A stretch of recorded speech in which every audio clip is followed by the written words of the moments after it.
so we will try and move through it as tenuously as possible. Can I just remind that all members should have their cameras on during the meeting unless they have Wi-Fi problems, and if that can be advised to officers during that period by way of explanation, that would be helpful. We move into the agenda. And, do we have any apologies, Mr. Moody? No, Convener, there are no apologies this morning. Okay, I would ask for any declarations of interest at this stage, remembering that at any point during the meeting someone can declare an interest should they feel that there is something to raise. No. Moving on to item 3, which is a minute of the executive meeting held on the 13th of June. It feels a long time ago, but it wasn't really. Are we happy to agree as for accuracy? Is there anything within the minute MD would wish to raise? Councillor Spears? Sorry, you were speaking so fast there about declarations of interest. I need to seek guidance regarding an item that I had a former interest in but no longer do. Well, I'll bring it up at the time to see whether I need to declare an interest or not. Okay, there may be an opportunity if there's a recess for you to have a word with the Chief Governance Officer on that, Councillor Spears. Okay, if we move on to the rolling action log, which is item 4, and Mr. Moody. Thank you, Convener, and as usual the rolling action log is there for noting. The action log is up to date so far as comments are concerned, but it's available for members to ask any questions in relation to the items included. Okay, is there any questions? Councillor Nimmo? Convener, a question in relation to 622, it's the Forest Green Freeport. We were supposed to be getting a report back this month. Now it's been put off to October. I'm just wondering what the reasons for this is. Okay, Mr. Kirktrick, are you able to answer that? Oh. Sorry, happy to answer that, Convener. The business case development process is taking slightly longer than had previously been thought with both UK and Scottish governments. Okay, thank you. Any other questions in relation to the rolling action log? No. Okay, thank you, colleagues.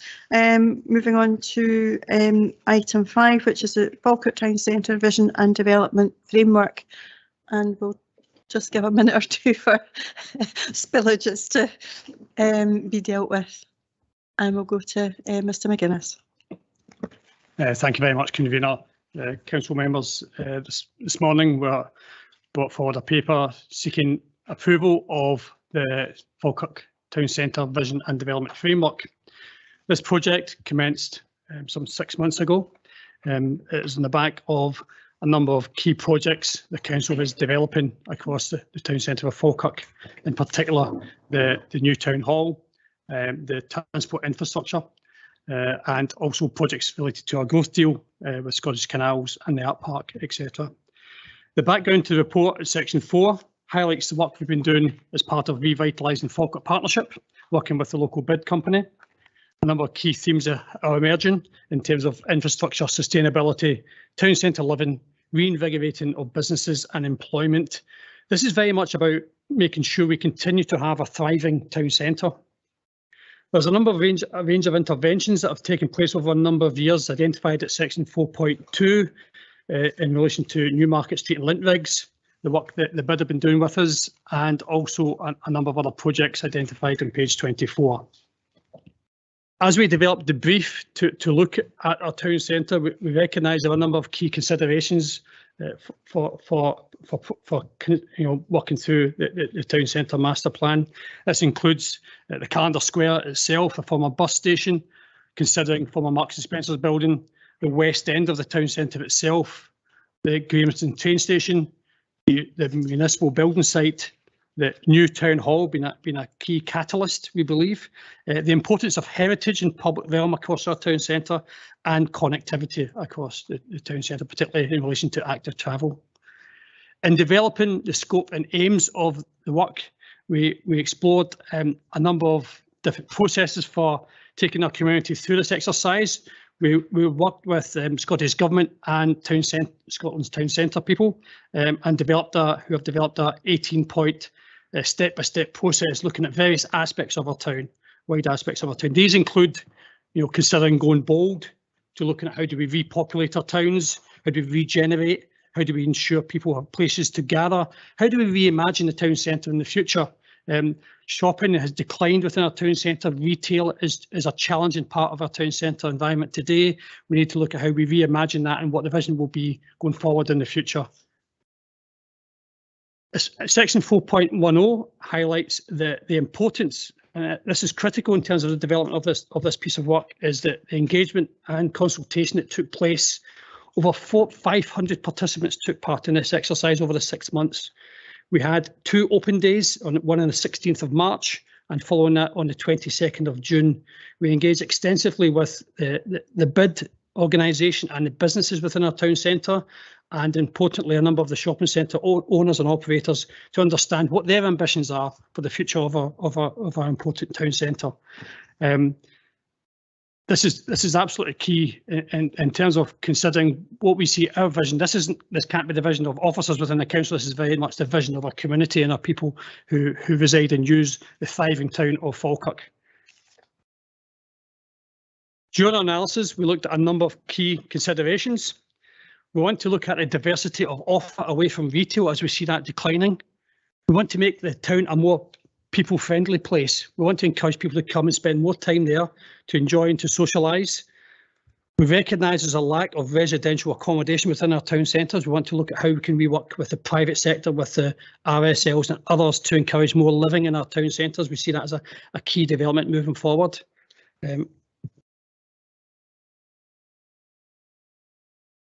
This is a real catalyst for change. We believe this is a key blueprint and a key vision for the town centre of Falkirk. We have extensive consultation. We have, a detailed analysis of a number of background reports available for interrogation. We believe this is a real positive step in the right direction. This will be a real opportunity for us to put together a strategy that allows us to attract additional funding from UK and Scottish Government going forward, which we believe is key. And I recommend this paper to members today. Thank you. Happy to take any questions. Thank you, Mr McGuinness. I'll go to Councillor Garner. Thanks, Convener. And thanks to Michael, Malcolm, Jackie. Councillor Garner, could you put your microphone on? Apologies. Thank you. Apologies. It's been a wee while, so you forget these wee things. Thank you, Convener. And thanks to Michael, Malcolm, Jackie and the team for bringing this significant and important report forward before Falkirk Council's Executive Committee today. Falkirk Town Centre Vision and Development Framework is a critical piece of work, and as decision makers with responsibilities for community's future, it is our responsibility to shape the direction in which Falkirk's historic town centre evolves through the years ahead. As a council, we aim to foster sustainable growth and enhance the quality of life for the residents, and so the Falkirk Master Plan Development Framework puts in motion a vision that will shape an urban landscape for generations to come. The framework is more than just a blueprint. It is a testament to our shared aspirations, a testament to our collaborative determination to make Falkirk a place where people thrive, businesses flourish, and culture and heritage are celebrated. Over the course of this meeting, I hope we have a healthy discussion about this master plan, its architectural vision, its economic implications, its environmental considerations, and indeed its social impact. In the course of this work, hundreds of people and dozens of businesses were engaged, and it is their voices, hopes and dreams that must be guiding force that directs our decisions throughout this process as the framework aligns seamlessly with the values and aspirations of our community. As we engage in these deliberations, we should remember that many of our most recent decisions have been catalysts for the change. Our new town hall, as we envisage its development at Calendar Square, will be a real statement of intent and encourage the private sector and communities to invest in our town centre. Again, as we look to approve this report, I would like to take this opportunity to thank officers and our consultant teams that have facilitated this piece of work over the last 6 months. I welcome this report and support the recommendations contained in section 2.1. Thank you. Thank you, Councillor Gardner, and I'm happy to second the report. We've known for a number of years there was a need for investment to remodel and repurpose our town centre, and it's good to see that work and the engagement that's been carried out, not just recently but over the last 5 years, now coming together within their strategy and vision for Falkirk Town Centre. We have now have an anchor site for a new town hall, and we're able to start to explore the other sites and what the future of them may be, recognising that retail will not return to what it was pre-COVID, nor in fact the last 10 years. It needs to focus on repurposing our town centre around activities, culture, heritage, and exploit our history within our town centre as best we can. The transport hub will be a multimodal and improve access to our town centre, as well as the wider active travel solutions to link people and places. This is an exciting time for Falkirk. We have a great opportunity to create a great place for people who live, work and visit. It's supported by the growth deal, and this whole vision will not be delivered by Falkirk Council alone. It's going to be really important that we continue to support our partners and stakeholders in order to be able to deliver this. And I'm going to ask Mrs MacArthur if maybe she could talk a wee bit about the stakeholder engagement and the feedback from it, just to give us a wee bit more of a flavour to augment what's in the report, and then I'll open it up for questions and comment. Good morning, everyone. Can you hear me okay?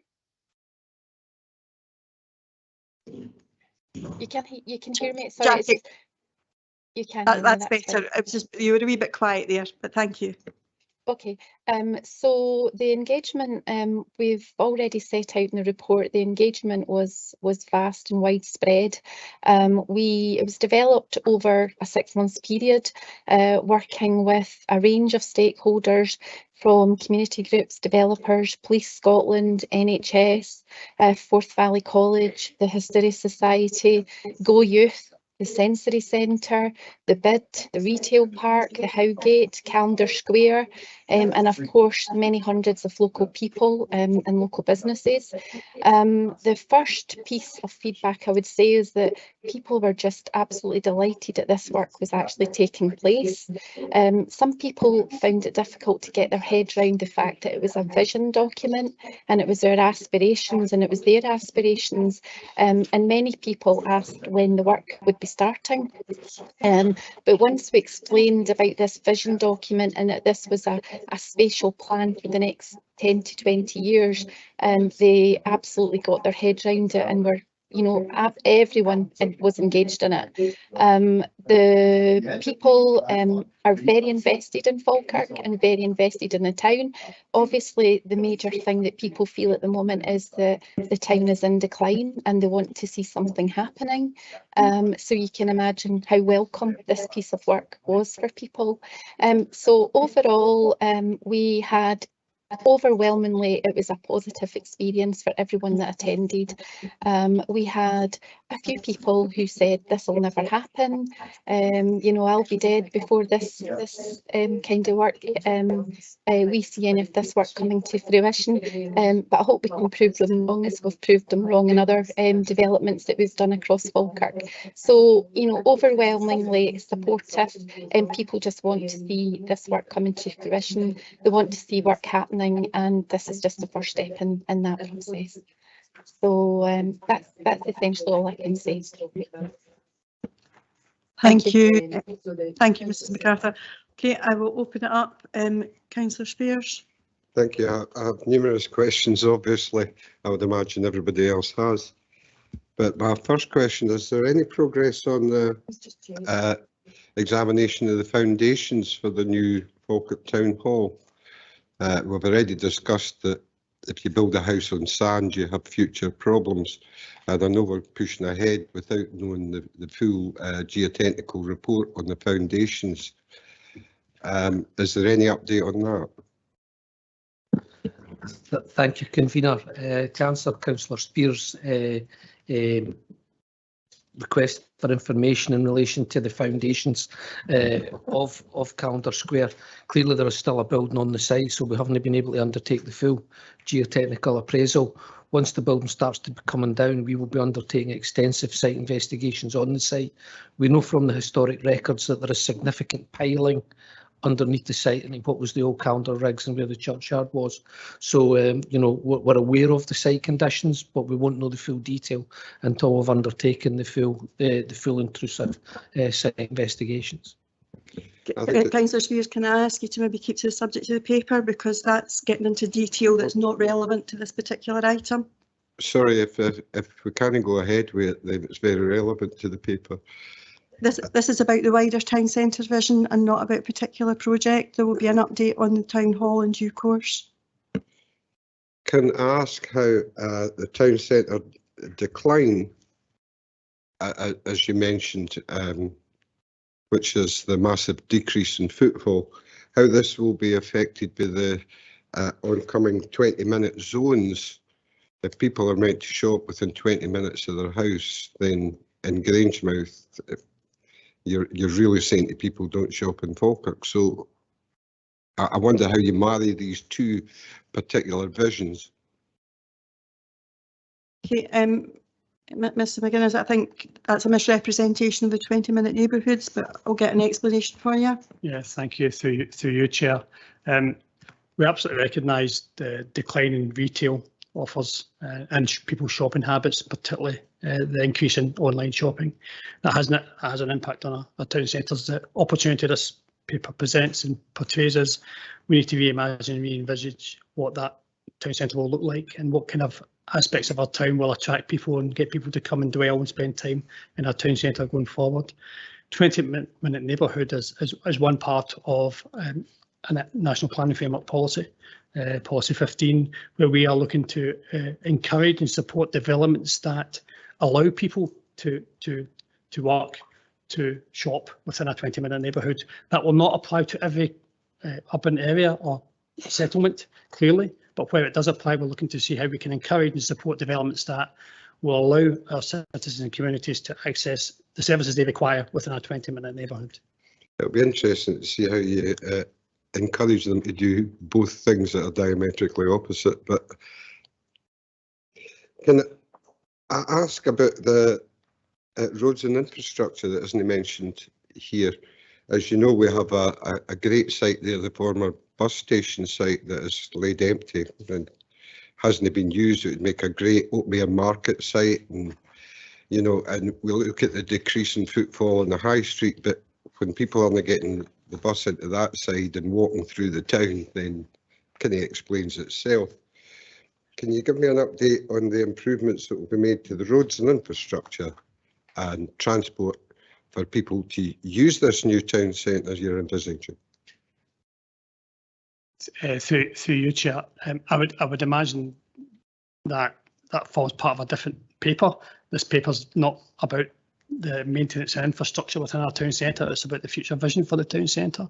We'll do whatever we can to secure. A big part of this document is securing the external funding. So where we can secure external funding, because we have a strategy in place for development changes that could attract infrastructure funding to make improvements to public realm, etc. going forward. All the strategies in the world, if you can't bring the people in to use them, will not work.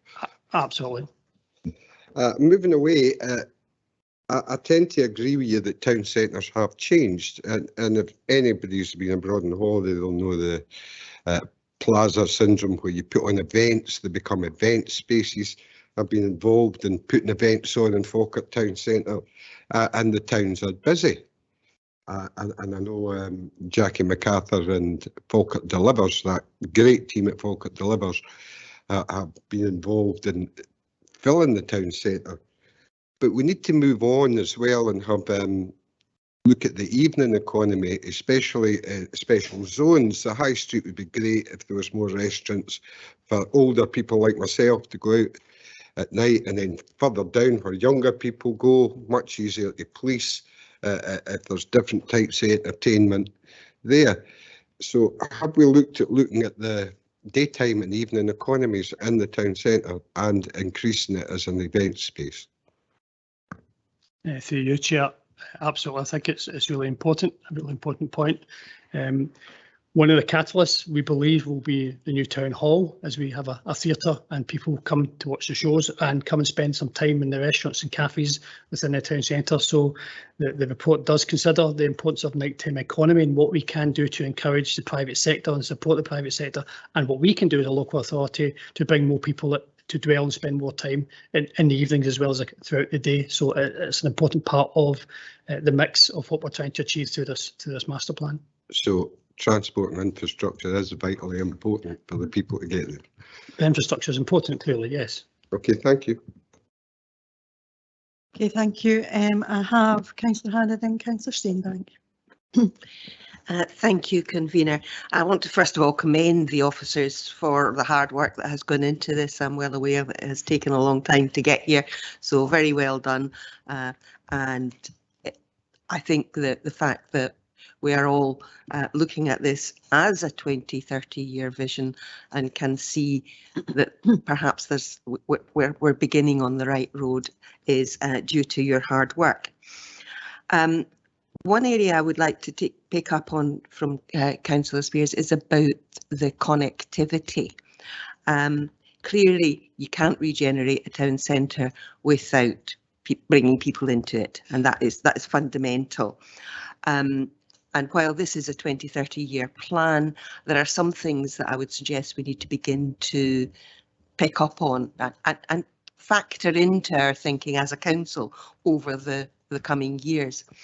I wonder if you could say a little more about the work that will be done with the public transport systems to try and ensure that we can get people from all around the area. I accept the whole issue of active travel rather, but there are many of our citizens who aren't really able to cycle or walk to the town centre. So a little more about plans in terms of working with the private sector in terms of improving public transport systems and parking, because there are some people who can't use public transport either. The cost of parking, it cost me £8 to actually attend the public consultation events in parking charges, and I think we need to look at the parking availability as well. It's free at the Central Retail Park, but it's not at the town, at the High Street. Thank you, through you, Convener. There are two, for me, at least two key projects currently progressing in regard to wider connectivity in public transport. The Newmarket Lintrigs project, which you'll all be aware of the disruption it's causing to our town at this point in time, we believe that will be a really positive, improvements to the bus provision, and the new public development's been achieved there just now, due for completion middle of November. The Growth Deal project, Grahamstown train station transport interchange, will be a key project which encourages and supports public transport integration. So I think those two key projects alone will be really positive steps in the right direction as part of this vision moving forward. In terms of parking, you're right that there's charges within our town centre. We have to, make the improvements to the public transport where we can to encourage the bus operators to provide more provision across our communities and in our town centres. That's very challenging, as you well know. We have to do our very best to encourage people to make different choices in terms of the active travel you touched upon, wheeling and cycling, etc. The direction of travel through the 20-minute neighbourhoods discussions, etc., is to make sure we provide as many choices and opportunities for people to use alternatives to their car. And we will be bringing forward, I think it's important to highlight, we'll be bringing forward a parking strategy report later this year, which I think is an important statement and process for how we address parking throughout the region, the council area. So I think that's where that should be really form part of the discussion and consultation during that exercise. So I think that would be key. Thank you. Thank you for that, and I will look forward to seeing the parking strategy report when it is brought forward. Thank you, Councillor Steenbank. Thanks, convener. I'm just going to pick up on the point of the old bus station. We've mentioned working with the private sector and registered social landlords, and within this framework we've designated that site as residential. I think it's an area of substantial interest for many residents and many in the community who use the town centre, and a lot of people see the ongoing vacancy as unsustainable, as it's a bit of an eyesore. I think to properly make the east end of the Falkirk High Street look visibly regenerated, action will need to be taken. Are we currently aware of any interest in developing the site? Through you, convener, could I defer to Mr Kettick, please? Thanks, convener. We are aware of interest in the site, as in multiple ownerships, but we're aware of one interest who's looking to bring the owners together. But we're not involved in those discussions, but we're being kept updated. Thanks for that. It's just a follow-up question from that. How will we seek to work with the developers if there is an interest that goes on to development to make sure we can develop that site as well as Carndor Square at the same time without minimising disruption that may cause? Convener, it's such early stages. We would need to look at the proposals as they come forward, and certainly in terms of what those will involve, and we would deal with them at that point in time. In terms of the actual development of the site, clearly that would be a planning matter without any council land ownership there, although we do have a small interest in there, hence why we can keep aware of what is progressing. But again, it's very early stages in the process for us to be aware of any detail. No, appreciate that. That's all my questions. Thanks, convener. Okay, thank you. And Councillor Bundy. Thank you, convener. In 5.5, one of the conclusions about the decline of the high street is the quote car-centric roads, end of quote. How did that conclusion come about? Thank you. Through you, convener, Councillor Bundy. There was an exercise of background papers available on request from SWECO regarding exploring the provision of cars, parking and transport and connectivity across the town centre, so that's available. Falkirk has currently an over provision of parking in the town centre, and that report identifies, that position.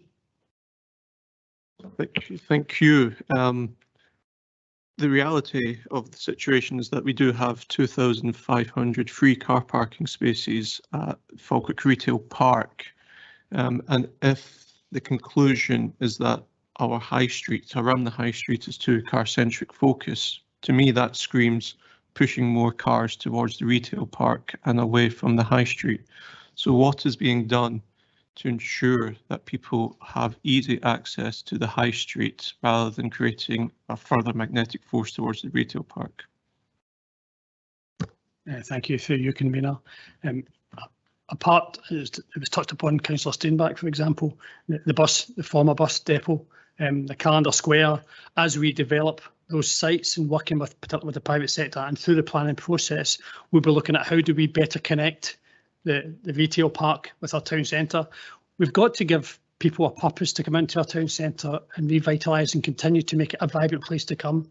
That's got to be our priority. If we can achieve that, people will come to our town centre. We don't believe it's purely about the parking. It's got to be about the experience and the reason you're going there. We don't want to be head to head with a retail park, because we don't believe the town centre will be retail's the future. So we need to look at what can we do through this vision and master plan to enhance our town centre, to continue to make it vibrant, continue to give people a reason to come and spend their time, spend their money in our town centre, and we need to work with our partners, with the private sector, with the retail park, and make sure whatever we can do in terms of improving the connectivity between the retail park through the bus depot into the town centre is enhanced to make that journey more pleasant and more achievable. We recognise that topography is a challenge, but we'll do our best to make that connectivity as best we can. Just a final question. Would that connectivity include cars, or would it be pushing cars out of around the high street? That would be very much for the planning process to determine what the suitability of that type of connectivity. But this is a vision, it's what we want the high street, a general vision of what we wanted to see. It's currently saying it's too car centric, so that to me implies that the vision is to have less cars. Is that the vision that's being presented today? The vision is very much to look to where we can encourage and support our communities to make different choices. Thank you, Councillor Bundy. Councillor Kerr. Thanks, Convener. In 4.9, the town centre vision, everything in that is exactly what our group has been looking for, and we feel it's a forward-thinking vision. But already mentioned by a couple of other members, it can't be to the detriment of car owners and users. And we understand that this report is not about parking. It's a small piece of it. But today I've heard from two people that we've an over provision of parking.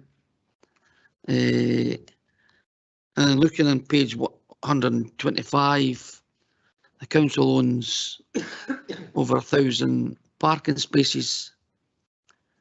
This does, however, include the municipal buildings, but eventually when it is sold, they will only be available. So it is a change in vision.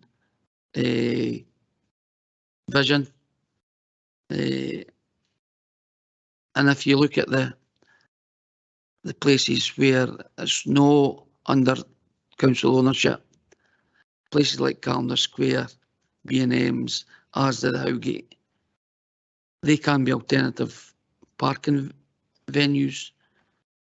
Some are at a cost. I'm not saying that anything that we have, we need to have free, but as already been highlighted by my colleague, Councillor Bundy, there are 2,500 free parking spaces in the retail park. And we're not saying that we're against the retail park, we're just wanting a vision that helps support the high street. If you take the municipal buildings parking away, all we'll have left is the parking at Williamson Street, the parking at, can't remember the name, if it's Melville Street at the back of behind the wall, and a small parking area at Cumley Place. I can't stress how important this is, as the alternative transport at the moment isn't in place. So hopefully through time, the strategy for transport will improve, and because it's hard enough to get a bus from the outlying urban areas. We have 2 train stations in Falkirk, which is great. There's not many other places got 2 train stations. And it's great for bringing people into Falkirk. However, unless you live in Carman, Larbert and Pomont, the trains are not much use, because you can't get a train for Whitecross, you can't get a train for Slamanan, you can't get a train for Denny. So we would like, well, we're looking forward to the parking strategy, and hopefully that'll help alleviate your concerns.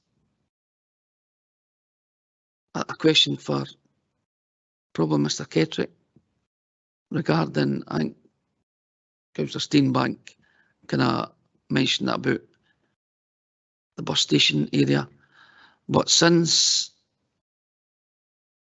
we announced that the town hall was going to the high street, has there been any potential interest from investors for the rest of the town centre? Convener, there is nothing materialised in, as you know, that you can tangibly say has been a major uplift, but certainly in discussions and approaches we've had, there is an increased interest. We know of one transaction that has went through that would probably have happened, but certainly our announcement on the town hall meant that went through a lot quicker. But we're aware of a number of interests and a number of sites round about the town centre. Thank you, Mr. Kettrick. Convener, at this point, I don't know if we're going to have an amendment, but can we have a small recess to a discussion with Mr. Moody? Yes, I've got a question that may be relevant to that, if you don't mind if I maybe asked before. Yeah. And I don't know whether it would be Michael or Jackie that would be best to answer this. Just from the experience of the years of working with various people who have been involved in developing this strategy, something that was done was an exercise about wayfinding and actually being able to use infrastructure to push people into certain areas within the town, and just by directional routes. And until we know a bit of how that might work within the town centre, because we don't know what buildings are likely to go where or be regenerated, then we can't give a definitive, but that is all part of a placemaking. So I don't know whether Michael or Jackie would be best placed to maybe just talk a wee bit about that. And again, just comment on something that Councillor Bundy was saying, that will then maybe determine the vehicle routes as well, closer to the actual high street itself. But I don't know, Michael, do you want to? Yeah, Convener, certainly in terms of historical activity, I'd defer to Jackie on that. But in terms of, the wider considerations part of this vision, but we also need to consider things like park and ride opportunities. How do we get people, at the edge of town to leave their vehicles, provide alternative transport? We've got transport review report coming to executive, as well as the parking strategy. So I think these will be two kind of fundamental reports to really address some of the issues being raised today, to make sure we have an appropriate strategy moving forward. But maybe defer to Jackie in terms of some of the wayfinding elements that historically have been provided. Jackie, you have been involved in some of the previous discussions, and I don't know whether you want to make comment on that. Yes, there's a couple of comments I would like to make actually. We did an exercise in 2019 into 2020 with WSP, and this was really in response to complaints that we regularly get about car parking in Falkirk Town Centre. So we did a review of the car parking then, and that was really to look at, was our provision good enough? Did we get our pricing strategy right? And also, can people actually navigate in and around the town? Is there a sense of arrival when you get to Falkirk? And I'm pleased to say that WSP, after extensive engagement with businesses, with local people, they gave us a massive thumbs up and said that the council had their parking strategy was working.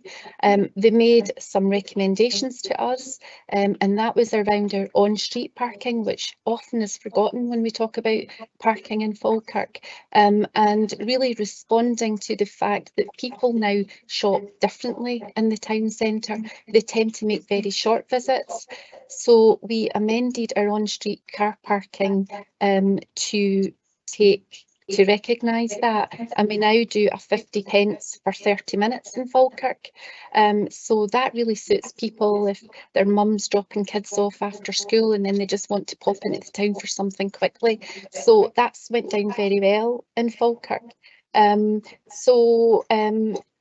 parking remains an issue in the town, but it's not because it's too expensive or because we don't have enough of it. People just mention car parking routinely, but every time we interrogate it, we're back to the same, that we're actually doing it pretty well in Falkirk. We've got an abundance of parking around the town, but we really do need to encourage people to park out as far out as they can and walk into the town. Obviously that doesn't suit everyone, but you also, in terms of the car-centric issue as well, quite often in the town we don't consider pedestrian safety. And I'm sure you understand that with the new bus route now being around Newmarket Street and Lintriggs, pedestrian safety has been a massive issue for many years. And so through the Lintriggs and Newmarket Street project, that's the #1 priority that we hope to address. So that is now the new transport and retail hub in the town. And through this investment that we're making there, not only are we going to improve the actual look of that area of the town, but we hope to improve the safety of the people who are coming into Falkirk. You all know that Lintriggs project is happening as we speak. We're on target to complete hopefully a little sooner than we had hoped, but that's dependent on a number of factors. But certainly we hope to be out there in advance of Christmas. Footfall is still not back at pre-COVID levels, but we are making really good progress. But we are, through our footfall sensors, we now have better local intelligence in terms of what route people are using when they're coming into the town centre. But Lintriggs and Newmarket Street is the main way that people actually navigate onto the high street. So through this work, we hope to aid that going forward. Thank you. Okay, thank you. I've got Mr. Binney. You want to come in? And then we'll go to the recess. Thank you, convener. I just wanted to come in to try and reassure Councillor Kerr and Councillor Bundy about sort of our view about this report, and what I want to stress is that I see this as a really exciting report that looks to try and reimagine what Falkirk would be like or could be like in the next 20 to 30 years, and part of that vision is identifying development sites within the town centre that we can unlock for housing, for alternative entertainment type activity, making it a kind of thriving both nighttime and daytime economy. And Michael's mentioned that the report's really important to help us unlock external funding, because external funders look to us to have a clear plan. So, you know, we've really tried hard to work with the community, to engage, to get their feedback. And I totally hear what you're saying about you seeking reassurance in terms of that cars will be a part of Falkirk's future. And I think, you know, we've referenced we do have a parking strategy coming, and I just really appeal for us not to get kind of diverted down a kind of car parking route here, because what we're actually looking is for a multi-travel kind of access into Falkirk, and car will undoubtedly be part of that. But we'll address that in the years to come. This is more about us coming together as a council to say, this is what we think Falkirk should be. So it won't be that in a year's time that we come back and go, oh, do you remember that you agreed the master plan, therefore we're getting rid of cars and you've already agreed to it. It's not like that. This is more of a, please allow us to unlock that next step into reimagining and creating a thriving Falkirk. Okay, thank you, Malcolm. Would a 15-minute recess be suitable? Yes, but would it be possible to ask Malcolm a quick question following that? Malcolm, you were talking about this document attracting funding, and I totally support that. If any reference to the town centre being car-centric was removed from this document, would that deny access to external funding?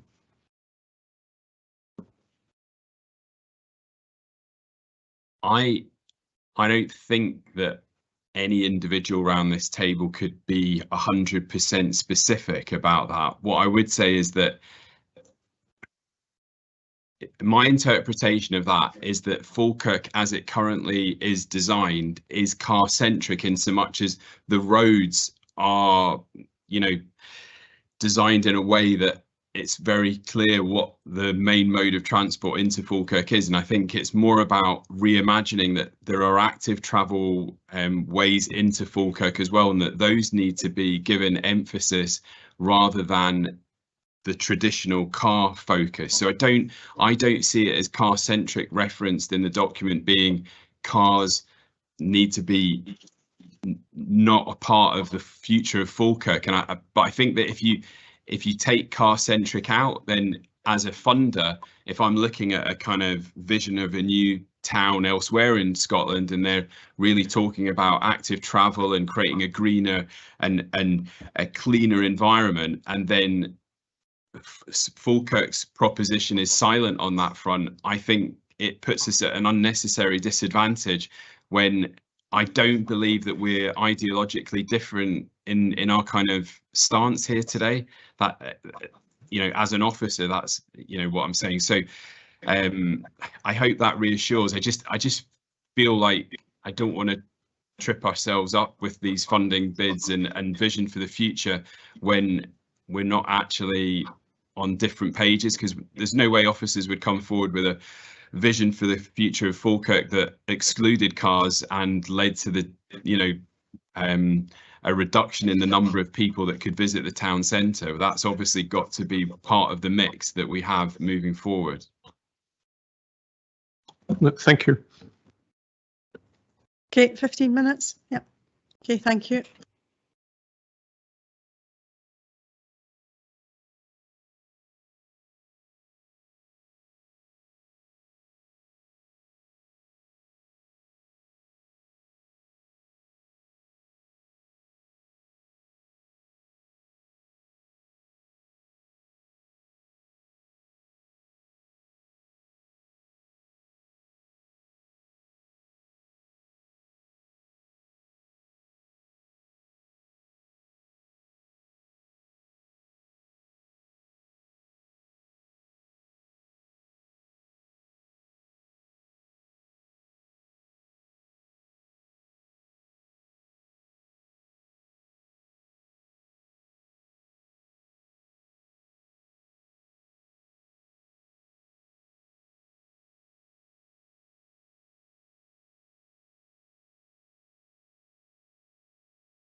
Okay, colleagues, if we could come back now.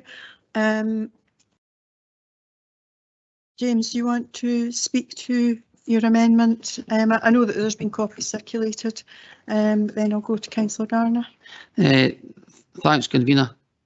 We've put a couple of small tweaks into the recommendations by officers. As I said previously, we fully support the Falkirk High Street vision.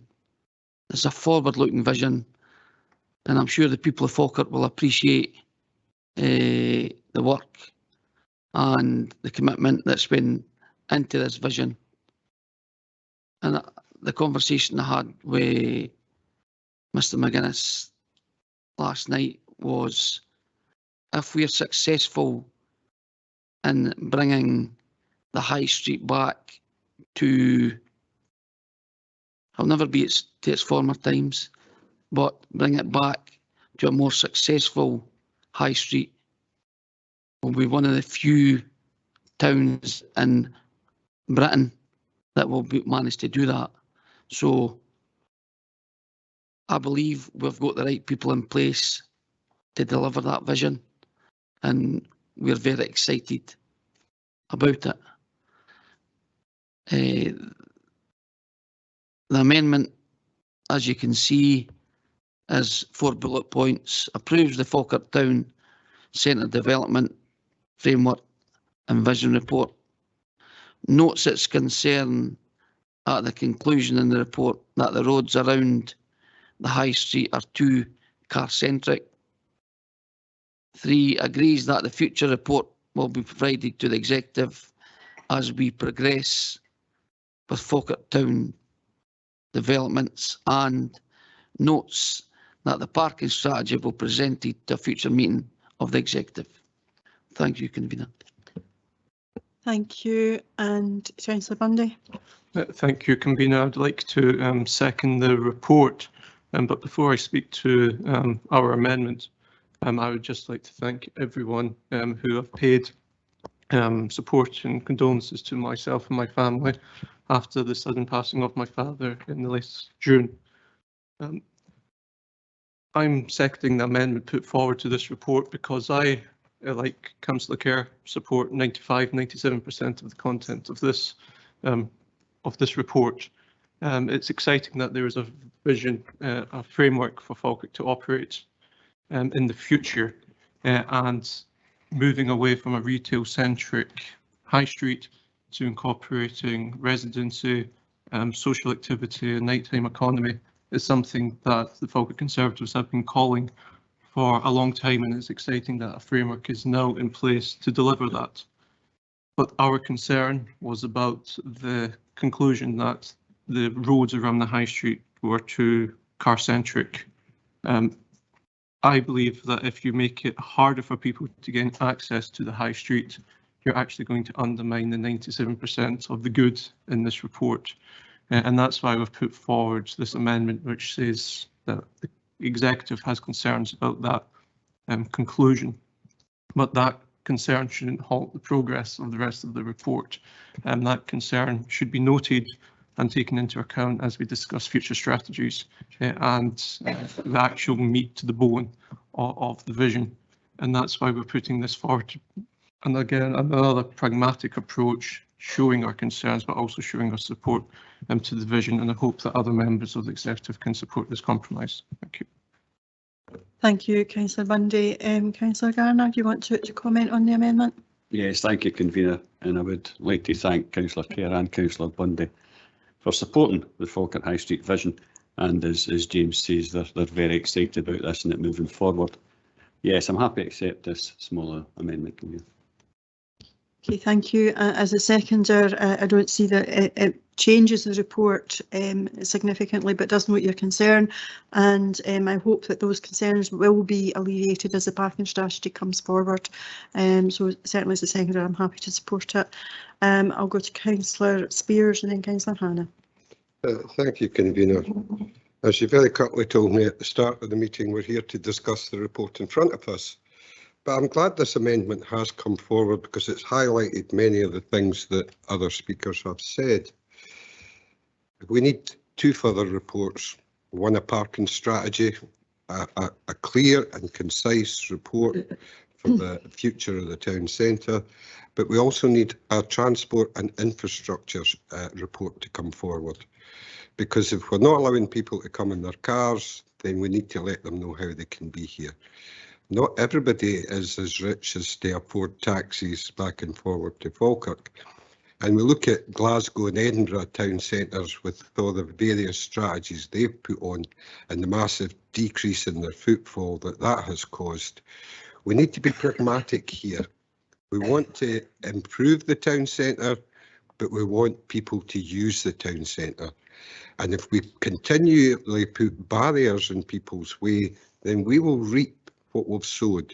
So we need to, and look forward to these 2 reports coming forward because they are vitally important for, to make this strategy work.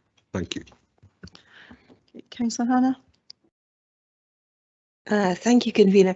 I find it difficult to see what this amendment adds to the report, to be perfectly honest. I don't see any great advantages in it at all. However, that's up to this meeting to decide. I don't think it fundamentally changes the report, but it does note the concern. I've no difficulty with that. So are you proposing an alternative to support the recommendations in the report as opposed to the amendment? I think so, yes. I think just go with the recommendations. Okay. Okay, I'll go to Mr. Moody. Thank you, convener. So the position as we have it then is that the motion consisted of the recommendations, but Councillor Garner as the mover and you as the seconder have accepted the amendment which was put forward by the Conservative group. So the motion accordingly consists of that amendment, though now moved by you, Councillor Garner, and you, Councillor Meiklejohn, against which Councillor Hannah is moving the original recommendations, and I just need to confirm that there's a seconder for that. Happy to second. Who is Councillor Steenbank. Councillor Bowes. Amendment. That'd be the motion. Do the motion. Sorry, I just need to pause here I'll confirm the position again to members of the executive. So the motion which is moved by Councillor Meiklejohn and Councillor Garner is now consists of the amendment as set out by the Conservative group. The amendment is the original recommendations which are moved by Councillor Hannah and seconded by Councillor Steenbank. I appreciate that's maybe not as clear as it might have been when I first explained it. Councillor Bowes. Motion as amended. Councillor Bundy. Motion. Councillor Deacon. The motion. Councillor Devine. Motion. Councillor Garner. The motion. Councillor Hannah. Amendment. Councillor Kerr. The motion. Councillor Meiklejohn. The motion. Councillor Nimmo. Amendment. Councillor Patterson. Amendment. Councillor Spears. And Councillor Steenbank. Amendment.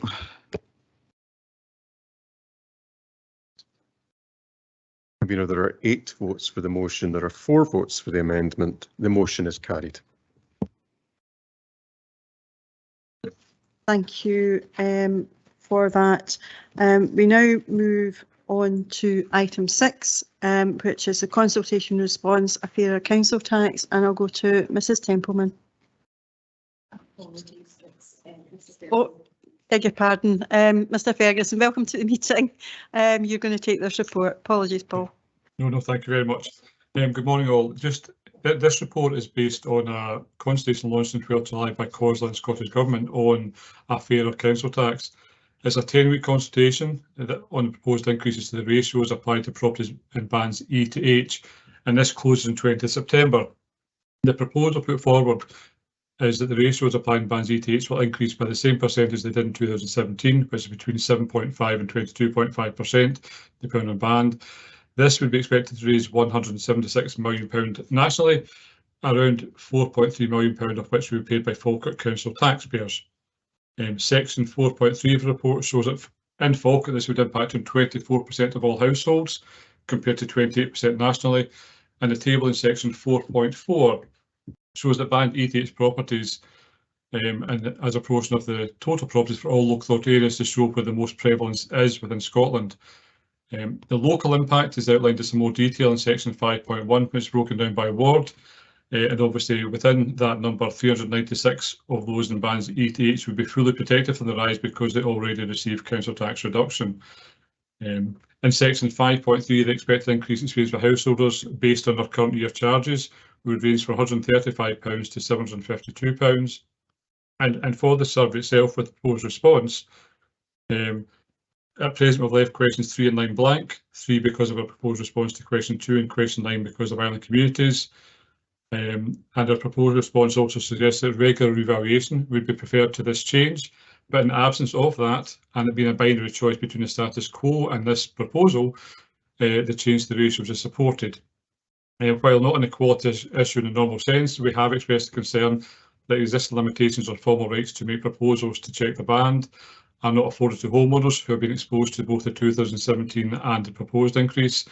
And we also note that the pre-existing anomaly that improved properties are not rebanded until they are sold, and seek to progress this issue, albeit a regular revaluation would also address this automatically.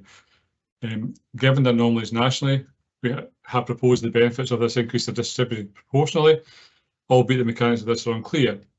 So in summary, I would ask the Executive to approve the response in the consultation deed from Appendix 1 for submission to Scottish Government ahead of the deadline of 20 September 2023. Thank you. Thank you, Mr Ferguson. Just want to indicate there has been an amendment. It has been circulated. Disappointing that it's only come at 10:15 this morning, as it doesn't give full opportunity for groups to have time to discuss that. Therefore, we will be calling for a recess in order to give opportunities for that to be discussed following the moving, seconding and any questions to the report. Thank you to Mr Ferguson for his submission and indeed the papers that have been before us. There's general acceptance that the council tax is a regressive tax, and there have been a number of reviews and alternative forms of local taxation looked into, but as yet there has been no agreement on a suitable alternative. However, there is a consultation through an all-party working group with COSLA and Scottish Government to look at this again more recently, and to take on board looking at the longer term of what that taxation may be. It's one of the few tools that local government has to raise revenue locally. We know that the current financial climate will continue to remain challenging for the next few years. Scottish Government have seen their projected grant from UK Government is unlikely to see any significant uplifts, and while there's a general election looming, it's been quite clear that other parties have indicated they are unlikely to look at increasing local government funding across the UK. Thankfully, Scottish local government is still in a better place than those south of the border. As a result, it's unlikely that councils will see any significant uplifts in their grants going forward. However, there has been a number of representations, including the New Deal for Local Government, the Verity House Agreement, looking at flexibilities, and one of the flexibilities that is to be made available to local government is around the council tax. This proposal comes with its challenges. The general revenue grant we consider to be adjusted as there's winners and losers in this particular proposal, with some councils benefiting and others being disadvantaged. It will be critical going forward to look at how this will be done, as this will create a disparity, and as council tax was developed to be local taxes for local councils, it moves away from that by adjusting the floor. The proposal is to use the same proportional increases as used in 2017 on the higher bands of council tax, and therefore the higher value properties who tend to have higher value properties, households tend to have more disposable income, and the aim is to look at bringing back some equity. With the majority of households, there would be no impact. But it recognises that everyone will be impacted in some way, and that's why we support the phased approach. What is recognised is that in the longer term, the council tax either needs to be reformed or replaced, and that may well be an option to look at the revaluation of properties and creation of additional bands in the longer term, or if a suitable alternative can be identified. The revaluation process would take some time, and as a result, that could then disadvantage local councils in the meantime in being able to do that. The consultation response is, as I said, it's a regressive tax, but the proposals will not completely address that, but will reduce that regressiveness. Currently, a band H is worth 8 times that of a band A property, but the average council tax paid by band H is only 3 times a band A, and therefore that's where the inequity comes.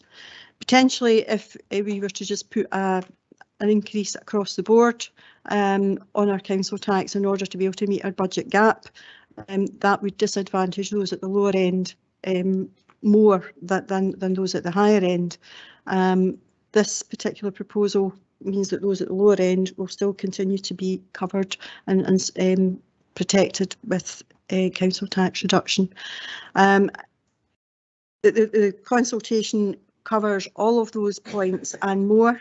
It highlights the challenges, it highlights where there's a need for more information, but in the short term this has an opportunity to increase revenue to the local authority that would help maintain long-term our services and being able to continue to deliver those for our local people and not create a huge impact on our what's considered to be our poorest in society. I'm therefore happy to move the recommendations of the proposal that's been put in by officers, and would look forward to the responses from Scottish Government on how they would address some of the anomalies that have been highlighted. Councillor Garner. Thank you. Happy to second. I think I'll reserve my right. Sorry, Councillor, do you wish to speak to your amendment? Thank you, Convener. I want to thank officers for the work that they've put into this, and I fully understand the reasons that they've put forward the proposal that they have. I also respect the fact that they have included some of the caveats that have given us concern about going along with this proposal. The first and most foremost is that the SNP was elected to the Scottish Government on a promise of reforming council tax, and in the last 16 years nothing has happened. In 2017, this same proposal that they're putting forward again at the moment was put into place. This same proposal increased council tax for those in the higher brackets, and as I understand it, the amount of money raised through that was not given directly back to local authorities. The Fraser of Allender Institute has said quite clearly that tweaking around the edges of council tax does not fix its fundamental flaws. The council tax is a fundamentally flawed system of taxation. It is regressive, and it is made worse by the fact that there has been no revaluation since 1991. So the value of properties is based on 1991 prices. Some of the houses that are in the various bands were not built in 1991. They are nevertheless valued at 1991 prices. Other parts of the UK have managed to do a revaluation, but in Scotland that has not happened. So we have two problems. One is the value on which the banding is created for these properties, and the other is that it takes no account of the ability to pay, of the income of the people in those properties. The statistics show quite clearly that there are many people on lower incomes in higher value properties, and likewise many people on higher incomes in lower value properties. So that just in implementing this proposal is a very, very blunt instrument, and as has been recognised, there will be gainers and losers, and some of those losers would be people on low incomes, and some of those gainers would be people on higher incomes. We cannot support this proposal, and we are asking that the response should be, no, we do not agree to this. We do think there should be a revaluation, and we do think that the Scottish Government should fulfil its promise to the people of Scotland of finding an alternative solution. Now, I do recognise that that gives us an immediate problem in terms of funding, and I understand why officers have put forward the response that they have put forward because of their concerns about the immediate problem of funding. But let's not forget that that lack of funding to local government has been a result of year-on-year decisions by the Scottish Government. It's not the people of the Falkirk Council area that have underfunded local government. It is the Scottish Government, and we really need to put the blame where it rightly lies.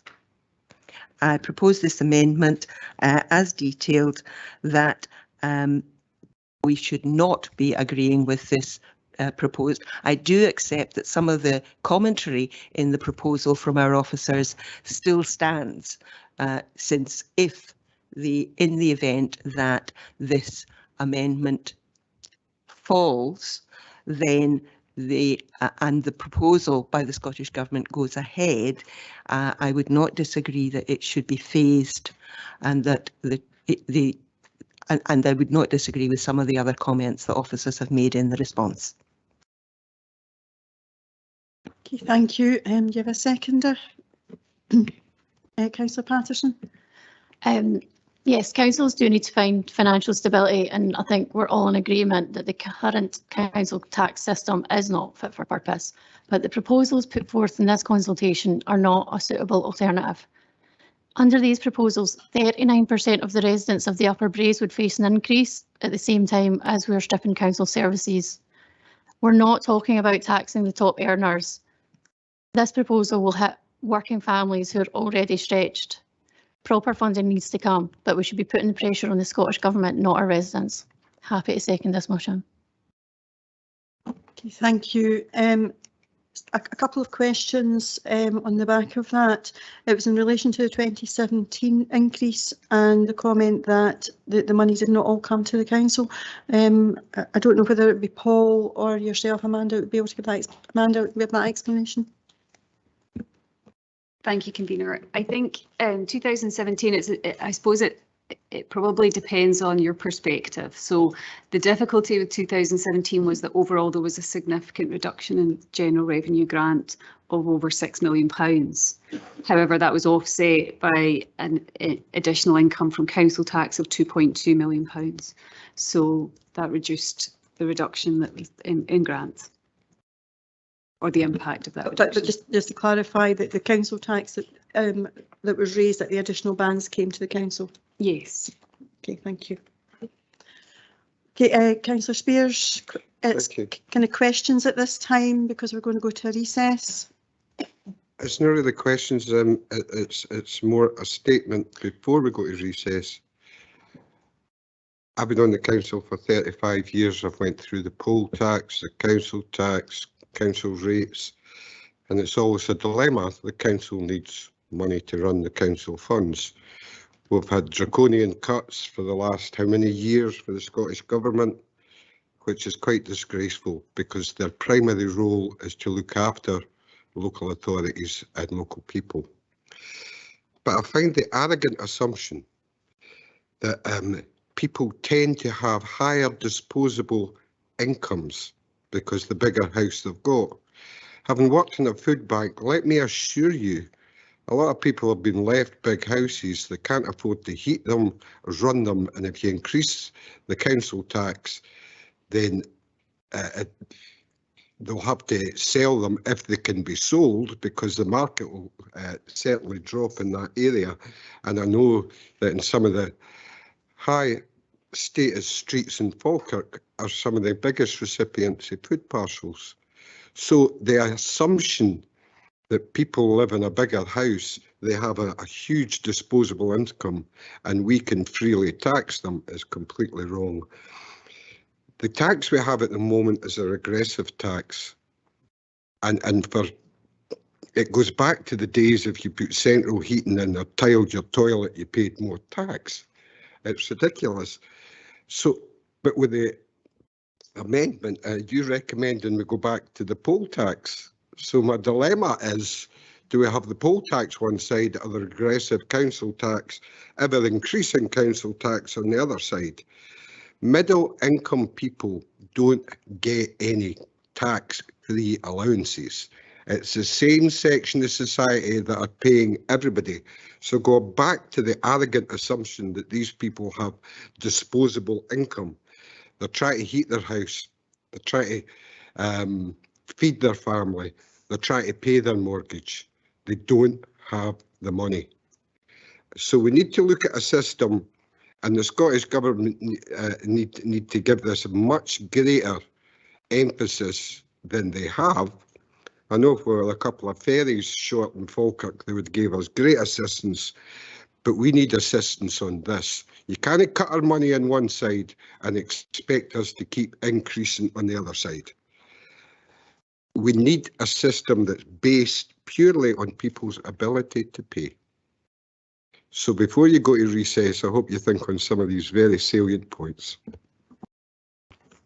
Okay, thank you. We will now have a 15-minute recess. Oh, sorry, Councillor Kerr. Can I just ask a question before we go to the recess, convener? It's on page 154, 5.3. Hopefully Amanda will be able to answer. So if this was approved, and as you can see in 155, band H is 22.5% increase. When it comes to us setting our council tax for the following year, would that increase include these bands as well? Thank you. Yes, we have no ability to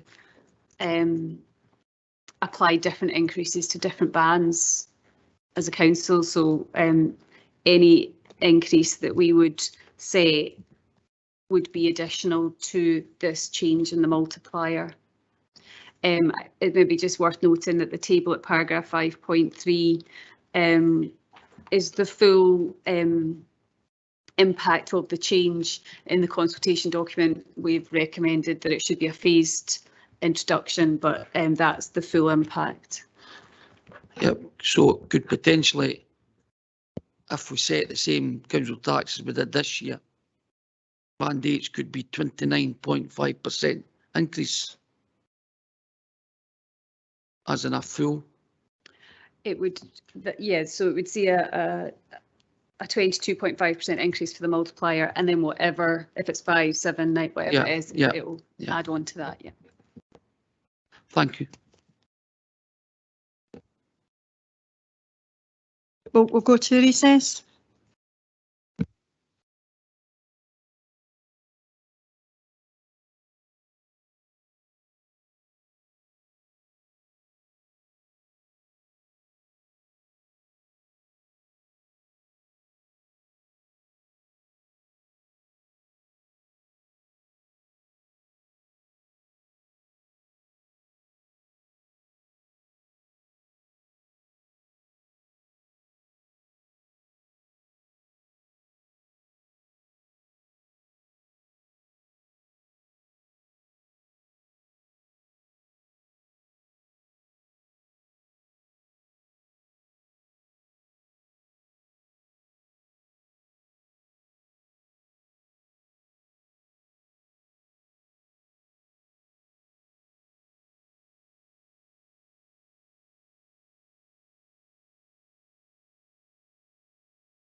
Okay, thank you for your patience, everybody. Latterly, we just had to take a little bit of technical advice there, but just to indicate that following the recess, the SNP will continue with the motion as is, but I understand that James, you maybe want to speak at this point and give notice. Yes, convener, will a further amendment. Okay, thank you, James. We will then go into the debate in relation to the Labour amendment. Councillor Garner, I think you had some questions. Yeah, I've got one question, convener. Thank you. And this is probably directed at Kenneth, the Chief Executive. In your informed opinion, Kenneth, question 2.2 in Labour's amendment, is their statement, this hits the poorest harder, is this in your opinion actually supported with what we know? Okay, thank you, convener. Thanks, Councillor Garner. The element in quotes is directly from the Fraser of Allender analysis. My understanding of that is that the analysis is saying that this is regressive in relation to people in the top half of the income distribution, so that's deciles 6 to 10. It's not regressive in relation to the poorest because, or across the whole income distribution, because necessarily those on the lowest levels of income are protected by the council tax reduction scheme. So my understanding is it's regressive in relation to people on higher incomes in groups decile 6 to 10, but it can't be over the whole distribution. Thanks, Kenneth. That was just for some clarification for myself and everybody else here. Thank you. Thank you. And just in looking at the amendment, I think that particular quote's probably been cherry-picked and maybe taken out of context, and that's not helpful. Also, in the absence of an alternative, particularly in the short term, by not looking at how to be able to maximise the council tax income to help close the financial gap, we leave ourselves exposed. And in looking to the future and how quickly council tax could be reformed through revaluation, I'm going to ask Mr Ferguson from the information that you've had in your experience about the time that may take and the process that may have to be gone through. Yeah, obviously the last time Scotland did it was 1991 to 93, so that the decisions to replace the community charge was taken in 1991, and the full council tax, including all properties valued, was implemented in April 2023. So, sorry, April 1993. So it took a total of 2 years from start to finish. Now, all the caveat to that, so it is possible to do it in 2 years, is the short answer. But the caveat now is the assessors now have low resources, and they now do revaluation for rates every 3 years rather than every 5 years. So in terms of the window, it may be shorter, but if there was commitment there, it's possible to do this in 2 years. And I think the Wales one took about 3 years from start to finish in 2005. Okay, thank you, Mr Ferguson, and that's going to be obviously some way off by the time we get the outcome of the consultation, and if that is the option taken down the road. What we have to remember is we have to live in the real world and live in the here and now, and in the absence of alternatives, then this does actually give us an opportunity to have additional revenue to help support council services and the next financial year, which is what we were looking towards with this particular proposal, and mitigating as much as possible the impact on those in the higher band by having a phased implementation of this. So we will be continuing to support the paper and the proposal. I think it still continues to highlight the salient points. It also highlights the challenges and the areas where there's further discussion required. I'll open up the debate in relation to just a Labour amendment at this stage, if there's anybody else that wishes to comment on it at this time. Councillor Bryce. Thank you, convener. Want to cover a couple of things. I'll try and be as brief as possible. My worry is that as ever with the Labour group, they've come up with something and there's not an alternative plan, and not done budgets for the last couple of years, so I don't see why they'd be doing this. What they seem to be talking about, and I don't disagree with what Councillor Spears said, because it gave me the impression on it as well, that they were actually looking more going on back towards a poll tax situation and making it a completely income tax based. I do seem to remember the poll tax wasn't the most popular thing in Scotland. The other thing that they said about, and they started talking about cuts to that the Scottish Government has made. So I suppose it's the SNP's fault that Wales has had severe cuts. Maybe not, because it's a Labour government in Wales. A couple of years ago, poll tax, once you get the name, a couple of years ago, council tax rises, and I'll pick out one in particular because it's an MP I particularly like. He seems to be a nice guy, but the Rhondda council tax rise was 15% in 1 year across all levels. That's not what this is asking for. That impact on people is pretty dramatic. If that's where the Labour Party are wanting to go, if that's what they wanted to do with it, I totally agree with the revaluations. If it took 3 years to do in Wales, it could be anywhere, and as I think Paul's suggesting, it could be anywhere between 2 and 4 years to do obviously a lot more houses in Scotland over a bigger geographical area. And I know how long surveys take to do. So I'm really disappointed that we're getting the usual rhetoric from this Labour Party. I mean, the council tax ultimately, I think it was 1993, it ended up, it came in.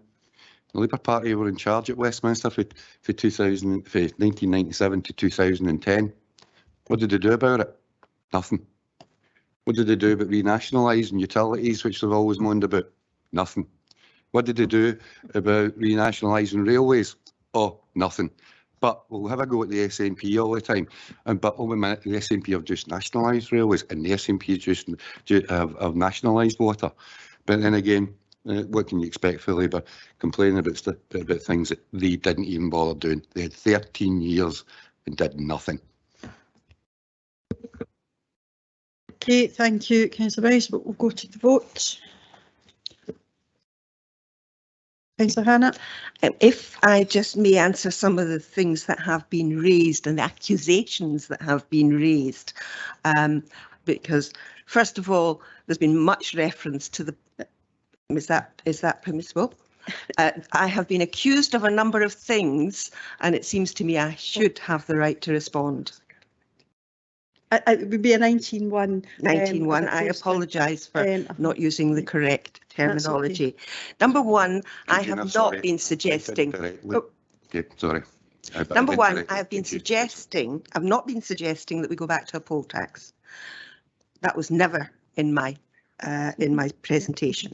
Number two, it is the SNP Scottish Government which said that they wanted to replace the council tax, and therefore it's their responsibility to come up with an alternative plan, not the Labour group and Falkirk Council.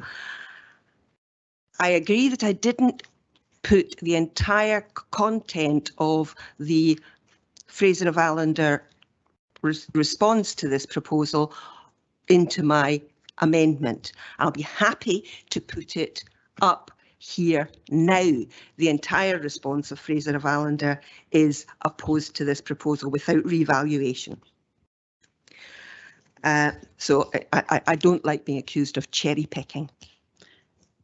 That was a good example of a 19-1 where someone was misrepresented, and that was why it was allowed. I appreciate that people didn't go through the proper procedure, but we're going to try to improve on that going forward.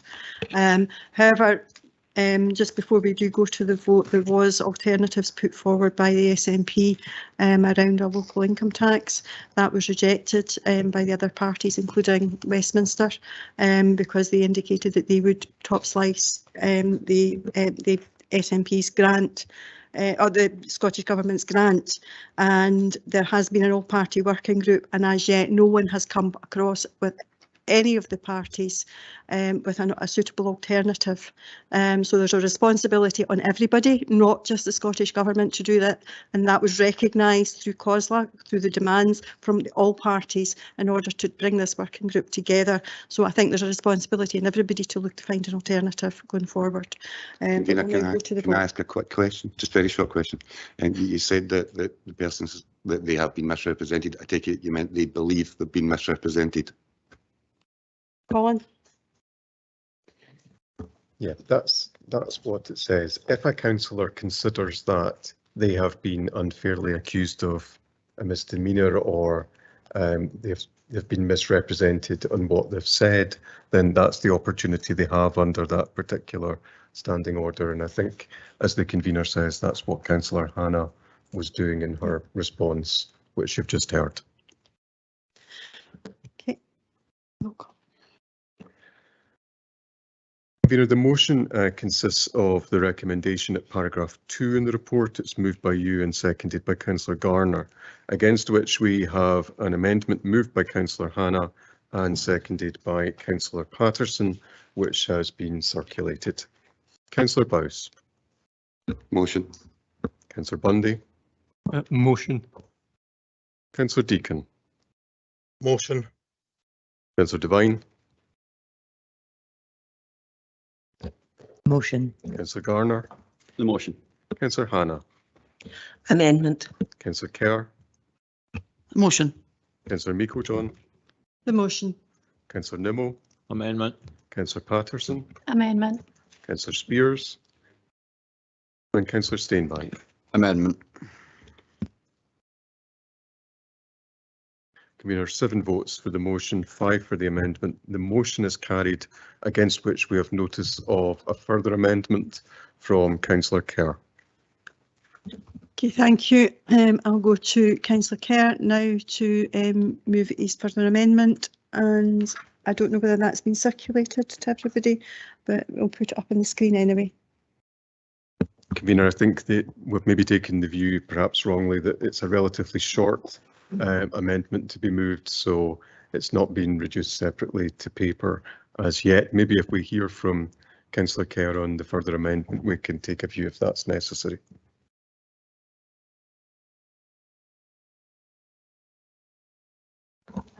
Thank you, convener. The vote that we've just taken, our group voted for the motion not because we support the recommendations, but just because of mere formalities of how the voting operates. I think it's pretty clear, listening to all the contributions thus far, is that it's going to be pretty much impossible to get consensus around this room about what the Council's response to the consultation should be. And therefore our motion is that we recognise that there's a lack of majority for any response, and therefore the Council doesn't put a formal response, but individual groups can put forward their own response to the Scottish Government in the consultation. I think that's the fair approach. I think that allows groups to put forward the views where they agree, where they disagree with the consultation, rather than trying to come up with a compromise that would be very difficult to reach from what we've heard thus far, and trying to get a majority for every question and how we answer each question would be a very long process, and one where I struggle to see the conclusion. So I think just saying that we can't come to a majority agreement, and therefore individual groups or individuals can submit their own response is the pragmatic approach. Thank you. Okay, thank you, Councillor Bundy. And your seconder? Happy to second. Right to reply. Okay, thank you, Councillor Kerr. I think it would be remiss of the council not to have a response. It would be quite unusual as a council not to have reached a position where we've been able to submit a response. However, I appreciate the Conservative group's point of view, but we would be retaining our outcome of the previous vote, where we would submit a council response as part of that. Councillor Hannah. In the light of us only just having heard this amendment, we would ask for a recess for a discussion, please. Okay, could we maybe keep it to 10 minutes, Max, please? Thank Certainly. you.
Okay, colleagues, if we can come back into session.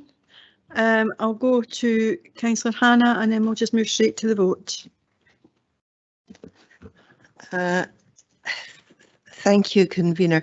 In terms of the Conservative amendment, I do take the point that you're making about the issues in terms of Falkirk Council not making a response, but I think we have to support the amendment on the basis that it's better than a response going that supports this proposal. Thank you. Well, Mr. Moody. Thank you, convener. The motion is again as set out in paragraph 2 of the report, moved by you, seconded by Councillor Garner, against which we now have the amendment from Councillor Bundy, seconded by Councillor Kerr, which has previously been displayed on the screen, which is in effect to say that there will be no formal response from the council because of the lack of consensus, but noting that each group would be able to make their own response to the consultation. Councillor Bowes. Motion. Councillor Bundy. Amendment. Councillor Deacon. Motion. Councillor Devine. Motion. Councillor Garner. The motion. Councillor Hannah. Amendment. Councillor Kerr. Amendment. Councillor Meiklejohn. The motion. Councillor Nimmo. Amendment. Councillor Patterson. Amendment. Councillor Spears. Amendment. And Councillor Steenbank. Amendment. Convener, there are 5 votes for the motion. There are 7 votes for the amendment. The amendment is carried. Okay, thank you for that. Okay, I'm going to suggest that we take items 7, 8 and 9 and then look at breaking for lunch. Lunch has not been arranged as we didn't anticipate that the meeting would extend, but recognising that there may well be people with particular needs, medical needs, we will break at that point. So it will then be in your hands how long that takes. We move to item 7 and it's a community choices progress update, and I'll go to Mr Gillespie. Thank you very much, convener.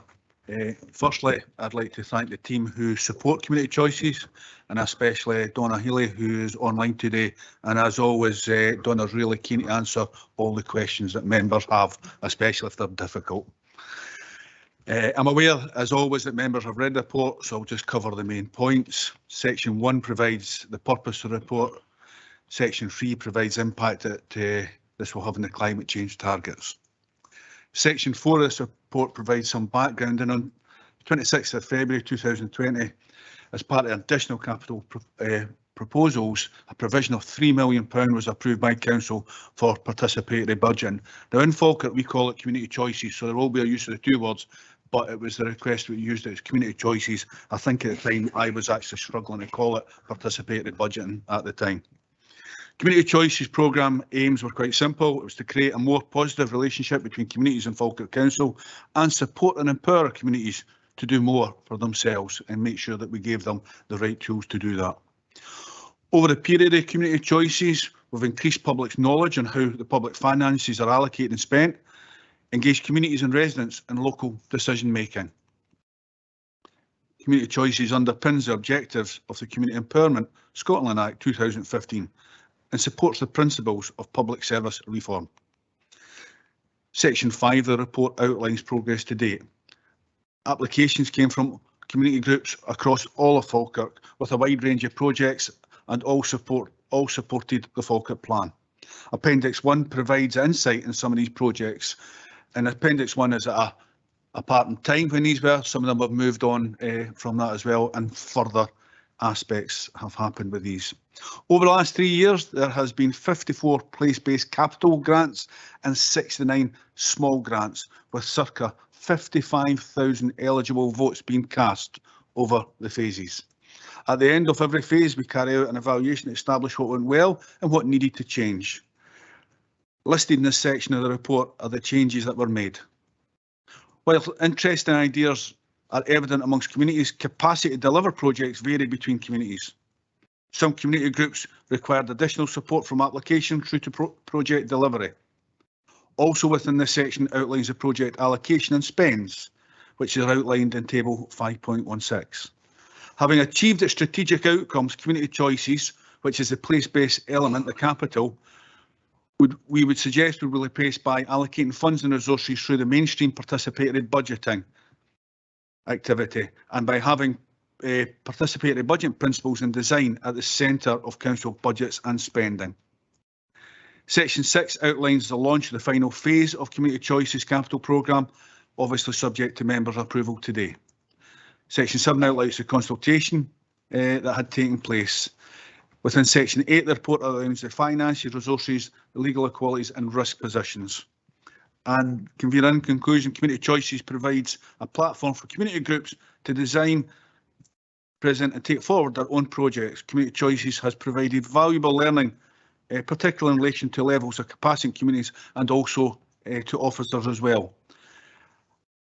I would refer members back to Section 2 of the report where the recommendations are laid out, and as always happy to answer questions, and as Donna is online as well. Convener. Thank you, Mr Gillespie, for that. I think our Community Choice programme has been hugely successful and beneficial in helping us to develop partnerships with our local communities and enabling that investment for them to be able to take forward and develop projects themselves. However, in developing those partnerships, it's work in progress and we need to continue to do that.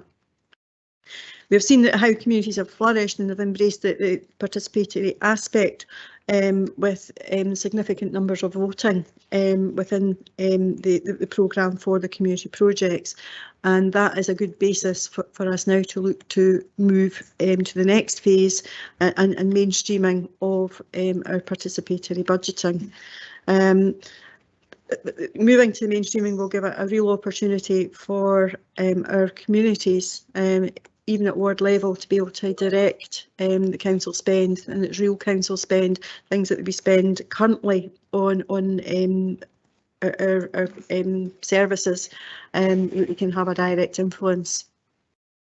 But in saying that, it may be appropriate in the future for us to reconsider the place-based capital allocations, but that will have to be done in the context of the wider council priorities, as we see the need to invest in other aspects such as our schools and our leisure infrastructure.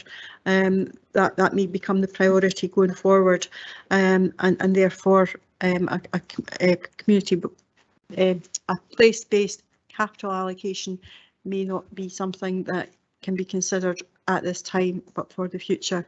In the interest of time, I'm not going to say much more other than I'm hugely proud of some of the projects that have been delivered, and therefore the engagement with our communities, and I've had the opportunity to go and visit a number of them.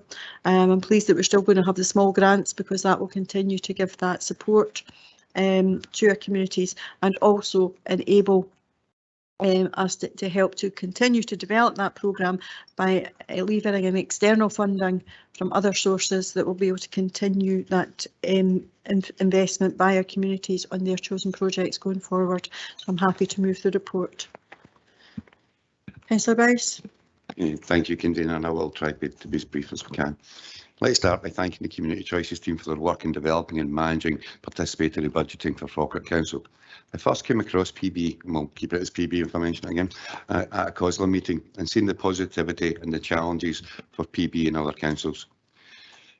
I came to this in the last year, so I can only really talk about my time in the last year, and working with Kenny's team of Donna and Kathleen at that time.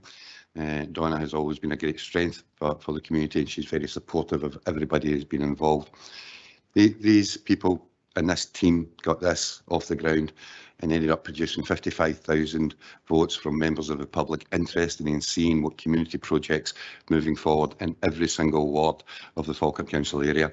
The energy particular of Donna drove this initiative. However, as it was very evident, particularly in phase 3, the energy and passion from our communities across all of Falkirk District could more than match anything that could have been imagined at the very beginning of Community Choices. Mainstreaming of community choice was always a plan from the start, and I look forward to that development and hope for a similar engagement from the people across Falkirk District. I'll shorten this one. I was going to mention an event in each ward, but I'll just go on one that really touched me right at the start of it, and that was the bonus car for you, where it's people who were driving people to cancer appointments at hospitals, which a better thing I don't think it could be used for. Again, I thank the council officers and the people of Falkirk for making this a great success, and have the pleasure to second the leader of the council. Thank you. Thank you, Councillor Bowes. Councillor Spears. Thank you. Firstly, I'd like to start by thanking the team as well. But being involved in many groups locally, especially in Grangemouth, there has been questions that has arisen regarding the distribution. I have tried to express to them that it is widespread and it covers all the remote areas. So that's the outset. I'm a great believer in people doing it from themselves, and as the Community Empowerment Act states, they should be given help. But I need some answers to some questions, really about the various checks that are done on people who apply. You know, are they registered charities with OSCAR? If they're a CIC, are they business registered? And are these checks carried out? Because there's been concern in social media, especially for CICs, that they don't seem to qualify. But the responses were, if you show your books, then and everything's clear, you'll qualify. As the leader of the council says, the implications, especially with asset realisation and our leisure infrastructure, community choices is going to be vitally important in the future, especially for people trying to keep their community hall open. And these committees, they cover a wide aspect, leisure and groups that use their facility. It's no like they're a single function golf club type institution. They cover child nursery classes, dancing classes, jiu-jitsu, judo classes, badminton, modelling groups.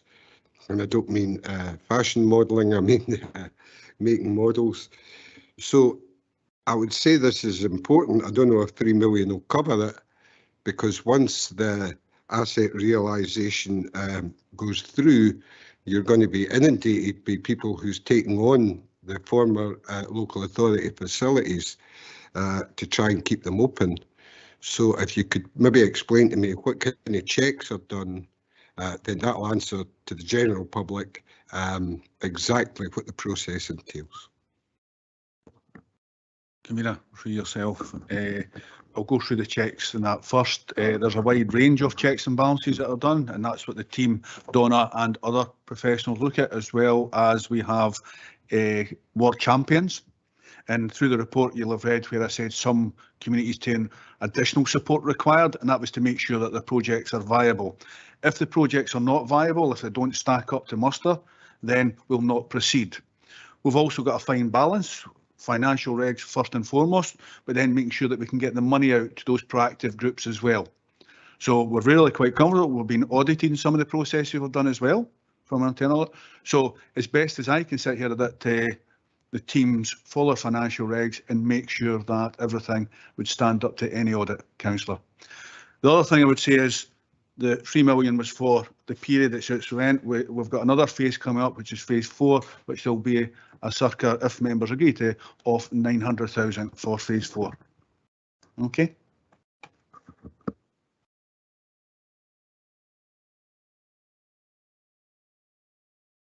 Sorry, convener, I'll leave it to Councillor Nimmo to pick this one up.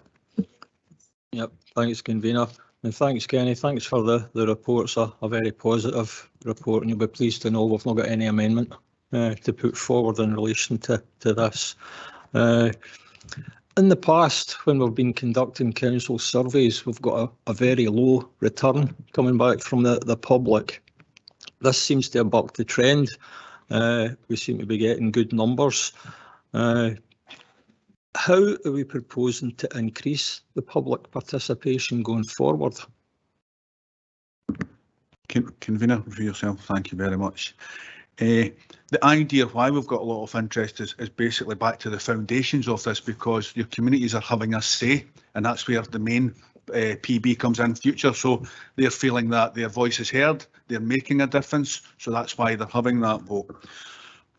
We're going to continue what we're doing going forward, but we've also got a new platform that's coming on, a consultation platform. And Convener, if it's okay for yourself, and I've recovered from my slight mishap earlier when Donna was not on screen, she's on screen now, if she could answer the question in regards to the additional platform.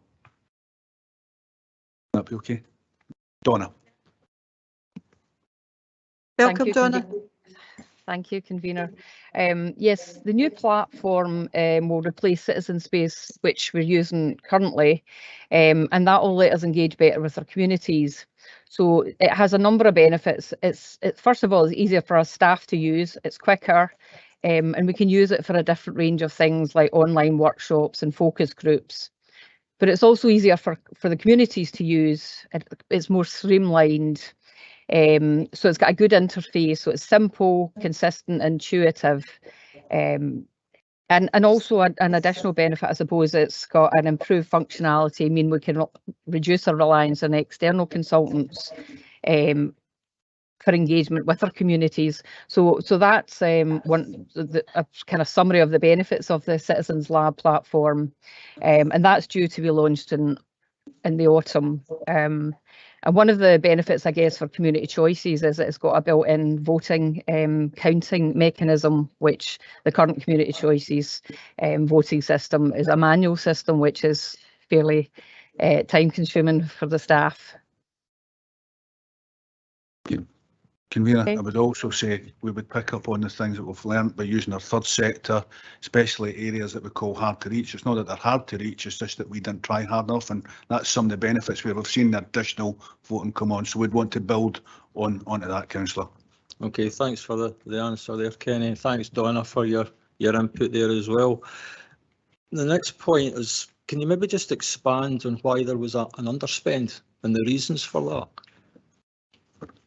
Convener, thank you. So if I take a ward, say it had 200,000 out to communities for Community Choices, if the first past the post voted by there then was awarded £150,000, that meant there was 50 left. And if the second project was required 70,000, we couldn't award that because the project relied on the full amount of money. That meant that whatever was left would then be the underspend for that ward. That would then go to next year. So it has to, your project has to have the full funding to make it viable. Okay, thanks for the explanation there, Kenny. That takes me on to page 194 and the table showing the awards and the voting. Now, it's good, like I said earlier, it's good to see the figures, but can you maybe give us some further information in relation to the phase 1, phase 2 and phase 3 and why they're reducing throughout the 3-year period rather than increasing? Thank you, Councillor, through you, Convener. They're only reducing because a lot of the projects are much bigger, because our communities have got more confidence. There's some bigger projects, which means that with the money it's there, they're bigger projects, less bigger projects, but less money in some of the wards, because we've got the 3 million to start with, Councillor, and we've got more projects at the beginning, and now what's left is very specific projects that we've had. So through natural it'll come down, but hopefully going forward for this last one, we'll see the finite that will keep it up about the 15 and the 10, 12 at the bottom in place-based, and in the small grants. Okay, thanks, Kenny. And it's good to see the level of voting increasing through the 3 phases as well. That's to be welcomed. Just over the page 195, the prepayment checks. What have been the major issues regarding this? Because it seems to be taking a lot of time to get through the process. Convener, for yourself, probably I refer back to the response that I gave to Councillor Spears earlier on. It's making sure that we're comfortable with the financial checks, that there's bank accounts, there is stability there, and the project itself is viable. And until all these checks and balances have been completed, we'll not look at actually starting to award the money. So again, it's just make sure that we're comfortable where we're giving out public funds. Okay, thanks, Kenny. That takes me on to my last point on page 196, the financial awards and the spend. If you look at the bottom of the table, there's obviously an outstanding amount for phase 1, 2 and 3. And again, it's gradually increased, and a large increase in phase 3 for the outstanding money. Can you maybe just explain the reasons behind that? Probably 2 or 3 reasons for that, Councillor, again, is because one, we've found really at the start, our communities were putting through projects, looking, seeing how they're starting, but needed a lot more help at the time. So these have now continued. Again, lessons learnt by officers. We ourselves were not maybe moving as quick as we could have because we were quite overwhelmed with the amount of interest. But again, it's also about phased payments. So if a project is quite a long project and it's different phases, we'll only pay out at certain phases, Councillor. So it's not as if they were awarded 100,000, they get that all at once. It's got to be shown what part of the project would we pay out, and that would be good practice in any project management. That's why you'll see the different amounts pushing forward. We are still comfortable that we'll make these spends with the support from officers, but also the learning that has happened over the last three years as well with our communities. Thanks, Kenny. Thanks, Convener. Okay, thank you. I'll take Councillor Kerr, and as there is no amendment, we'll then just seek to agree the report. Thanks, Convener. As Councillor Nimmo's already alluded to, there is no amendment for the Conservative group. I think in the last 3 years of community choices, many groups have benefited from the grants. Many from my own ward in Lower Braes, Lawson Bowling Club, Bread and West Quarter Community Project, and Sir William Wallace, Chronology Free Colliers, to name but a few. And many more were successful in the small grants application. So I'm glad that these have continued. And probably something that Councillor Spears mentioned earlier on regarding the community asset transfer, I would have liked it to went on further because some of these groups could have benefited from this, but other funding will need to be sought elsewhere. I just hope that going forward that petitionary budget and we still get the engagement from the communities because that is vital. And as Councillor Nimmo says, having received 55,000 votes from our community choices, that's exactly what we were aiming for when we first set out. And involving our communities in the PB decisions, hopefully will benefit all the communities, and there are no any communities will lose out from this. Thanks, Convener. Thank you, Councillor Kerr. I think what is perhaps you missed now, I'll maybe bring Mr Kirchick in, is that there will be funding through the SPR, the 6 million funding. Kenny's going to come, that's great. Sorry, that's what I was just confirming when you're saying it in case you were going to ask me the question, that there is funding through the SPR. There's also match funding out there for our communities as well. So that was all part that laid out about the SPR, about making sure there was money for community choices finishing. There is the small grants, which are more the operational works of it. But speaking with my colleague, Mr Kirchick there, we're comfortable saying this community choices has allowed communities to get in a good position to make these bids and to go forward with additional funding and any match funding that's out there, Councillor. Okay, are we happy to agree the report? Agreed. Okay, thank you. Moving on to item 8, and it's information management strategy, and we have Wendy Barber on the line, and Wendy's going to take this report. Thank you. Hello, good afternoon, members. Today, I'm looking for approval of the Council's first information management strategy. So this covers a 3-year period, and it sets the direction of how we can better manage information across the Council, both to comply better with information legislation, but also to deliver positive outcomes for our citizens, and just to make, I suppose, work a bit easier and more efficient for members of staff. So just by way of introduction, my main role in the Council is information governance, which is about setting the rules round about how we use our information and how we comply with information legislation. So freedom of information, which is about transparency, data protection, which is about protecting personal information, and good records management, about how we keep information organised in an agreed way and kind of get rid of it when we don't need it anymore.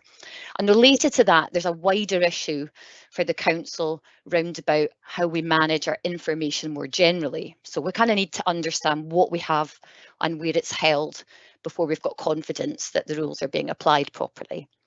And that's always been a challenge for us. It's a challenge when we just had paper records spread across many buildings and service areas. And it's almost become even harder now as we move to an increasingly digital environment. So information management isn't just a information governance issue or IT issue. It's an issue that affects the culture around about information, skills and behaviours we need to develop, and the governance we need around that. So we've got an information management working group which was set up a number of years ago that's been working on this issue. It's chaired by Mr. Moody, our Chief Governance Officer. We've got reps from IT, from the digital team, legal, health and social care partnership, and from across the Council. And we've been looking at how best we can tackle these issues in a joined up way. And it's a good working group, and I think a really good example of the work which goes on behind the scenes to support some of our frontline projects. So that group has agreed principles which are set out in paragraph 4.2 of the report, and those are now fleshed out into the strategy for which I seek approval today. And I can sum those up really as saying that what we're trying to do is to have a culture where we value our information and use it well. And we've sought to align the strategy with the Council plan and our digital strategy, and we'll keep that under review as those develop. So as the report says, this strategy sets the direction of travel. There will be action plans sitting under that because it needs to be broken down into chunks. There's 2 key areas which we'll seek to tackle straight away, which are set out in paragraph 5.3. The first of those being to develop a kind of improved information management culture. So trying to understand exactly what we do hold, where we hold it, who's responsible for it. We took some early steps in doing that in relation to personal information because of GDPR coming in, and that work stalled a bit because of the pandemic, but really keen to push on with that. And the second key action round about developing some good governance round about Microsoft 365 and particularly SharePoint, which is the kind of document storage part of Microsoft 365. So you're obviously all aware of the increased use of the Teams. We're now gathering a huge amount of information in that, and we're seeking to move information that we currently hold on network drives into this new environment. So looking to put in place rules round about that. The detail of all that will be in action plans, which will be overseen by the Information Management Group. So just in conclusion, the full strategy is with the papers. As I say, that's been developed by the Information Management Group and approved there, and looking today for committee to approve that. Thank you.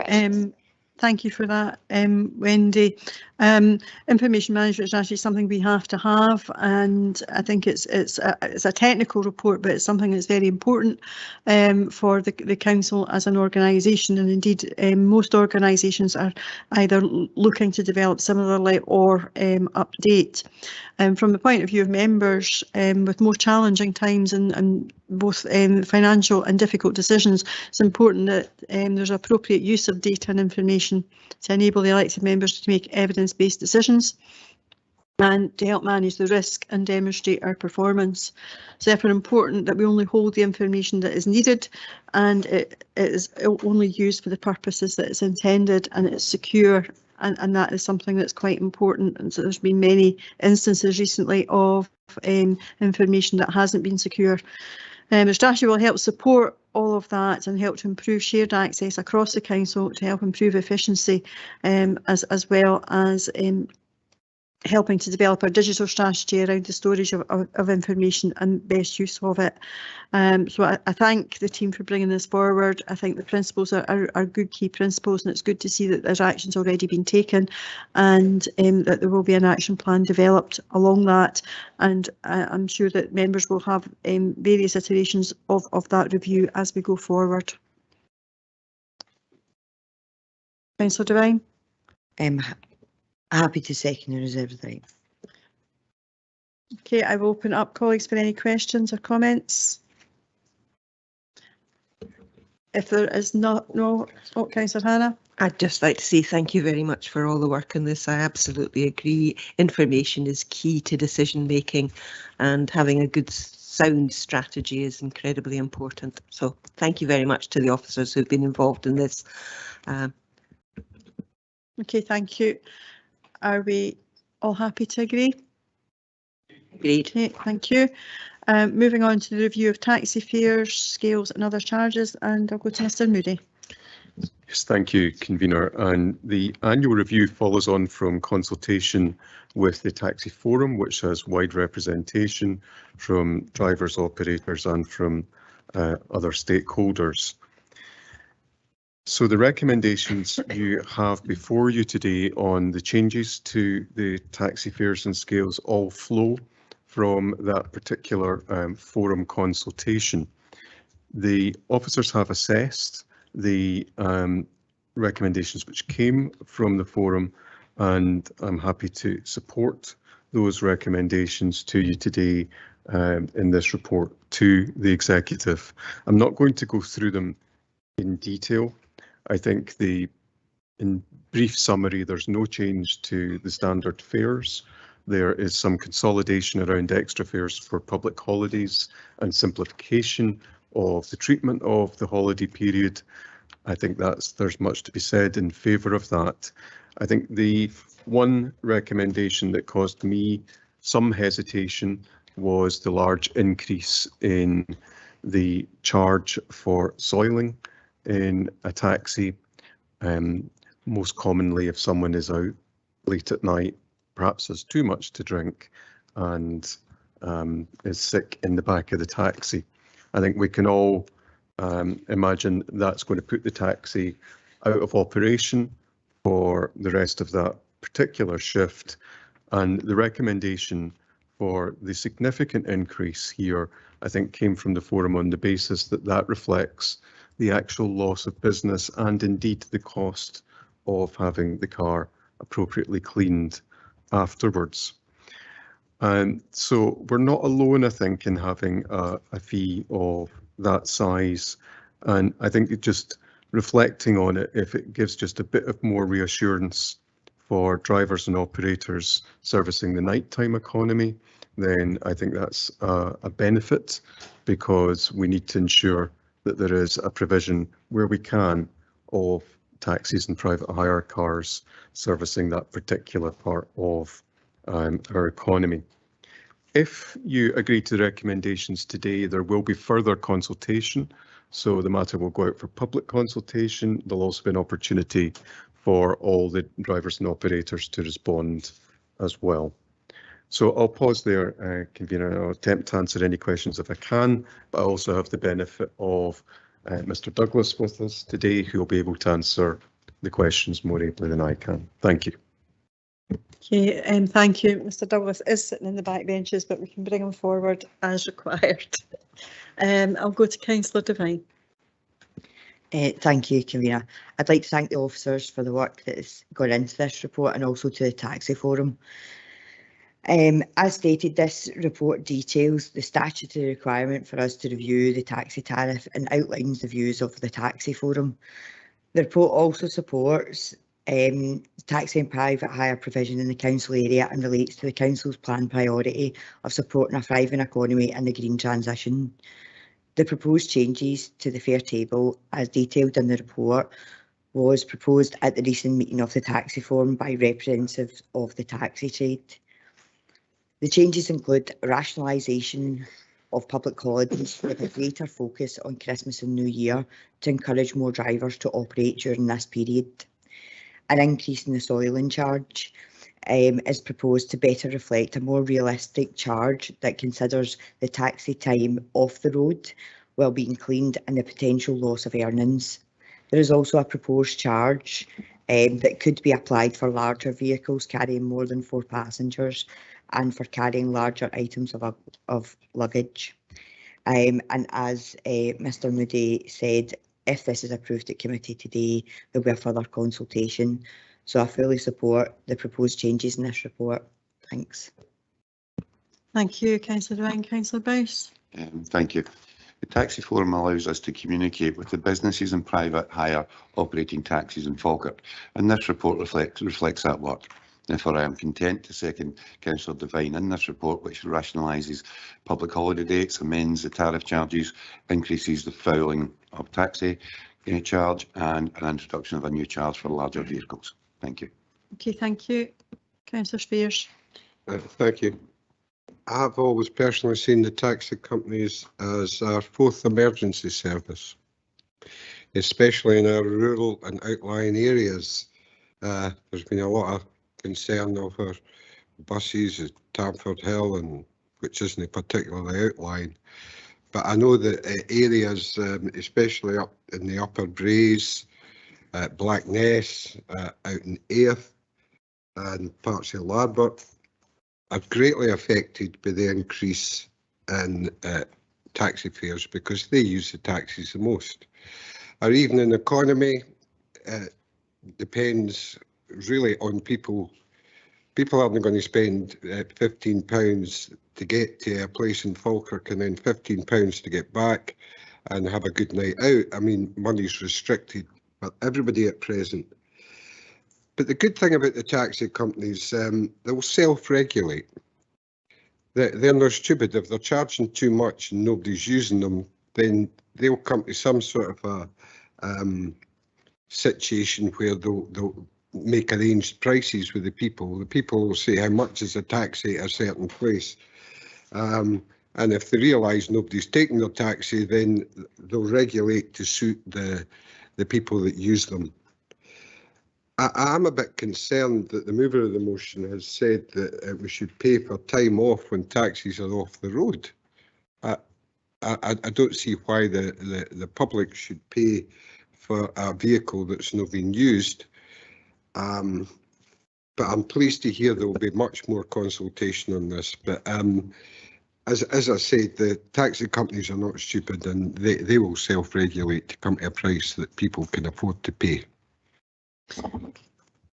Okay, thank you, Councillor Shears. Just to highlight that there is no intention to increase the price of the fare of a taxi, and my understanding is the additional charge, the increased charge of the £100 is if the vehicle's been soiled and it's off the road because it can't be used because it's been soiled. It's not for any other reason other than that. And you can fully understand that you wouldn't want to be running around by a taxi where somebody perhaps been sick. If that had been fully explained, then it is in the papers. It is in the papers. Okay, is there any other, Councillor Hannah? No amendments. I just want to add that as somebody who lives in one of the outlying areas, I really appreciate the taxis if I've been out on a night out. Not that it happens very often. So I think we do have to ensure that there's a fair system of remuneration there. And when soiling has happened, it's got to be paid for. Okay, thank you, Councillor Hannah. Councillor Kerr. A couple of questions, Convener. With regards to 4.5 on page 226, the £5 charge, £5, is that a £5 extra charge for an 8-seater or a 6-seater, an 8-seater taxi? Mr Douglas. It's for any vehicle that's got more than 4 passengers, and it's a one-off £5 charge. Okay. My second question is, on the same page 4.3 regarding soiling, does that include being sick? Yes. Okay. And my last question is on the following page 227 regarding the testing station. Obviously, if this is, and it looks as if it's going to be agreed, have we got the capacity at the testing station to get the meters done as quick as possible? Because it will affect, not everybody, but affect some people. I've been in discussions with the fleet manager, Mark Cox, and he's confident they'll be able to do that. Much depends on the next stage. If the executive agree to the proposals today, we'll go out to formal consultation. There's a statutory period of 28 days. Then we can gather the comments, bring it back if there's any comments for you to consider. And thereafter, once it's agreed, there is a further opportunity for the taxi trade themselves to appeal to the traffic commissioner. So we need to build in a fair lead-in period. But I always remain confident we can do it. Thanks, and thanks for the report. Thanks, Convener. Thank you. Councillor Nimmo. Just a quick question, Convener, on the back of that. How is the soiling charge going to be enforced? It's a civil matter. It would be for the taxi driver to pursue that separately with the passenger. It's a bit like someone bumping a taxi and jumping out without paying. It'd have to be pursued in a civil court. Thanks. Okay, are we all agreed that the report go to the next stage? Agreed. Okay, thank you. I will now look to have a lunch break. It's coming up to 1:15, recognising that there's not lunch provided here and people are going to have to go out. Then I would ask people to be back for 2 o'clock. That gives around 3/4 of an hour. I hope that's adequate for folks.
Thank you, everyone. If we can come back into session now.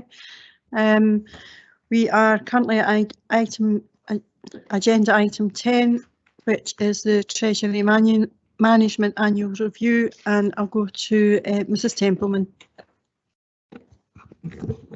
Thank you, convener. I'll try and go through this quite quickly. So this report's a part of a group of reports that we have to present to meet the requirements of the Prudential and the Treasury Management Code. So you're probably quite familiar with the cycle by now. So this report shows how we've performed against the strategy that was approved by Executive and then Council for 22-23. And the report's for noting, and then it will go on to the Council for consideration.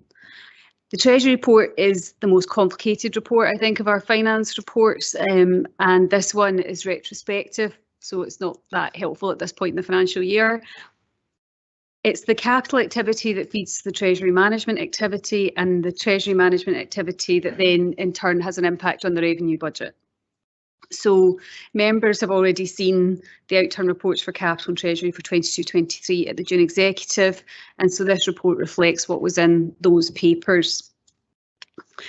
Section 4.2 of the report summarises the capital expenditure in 22-23 and the borrowing that was undertaken on behalf of the General Fund and Housing. And 4.3 looks at the underlying need to borrow for capital expenditure, which includes historic spend, again, for General Fund and Housing. Section 4.4 looks at the Council's borrowing requirement for the 22-23 financial year, and the table at the bottom of page 236 shows that the borrowing requirement was less than anticipated. And then section 4.5 shows that the actual borrowing undertaken was less again, with £48 million of borrowing undertaken in the year. So members could expect to see a reduction in the loan charges spend in the revenue budget because of that reduction in borrowing, albeit interest rates have increased, but you will see that kind of flow through. So the position in terms of borrowing is in part due to the Council's under borrowing approach, we call it.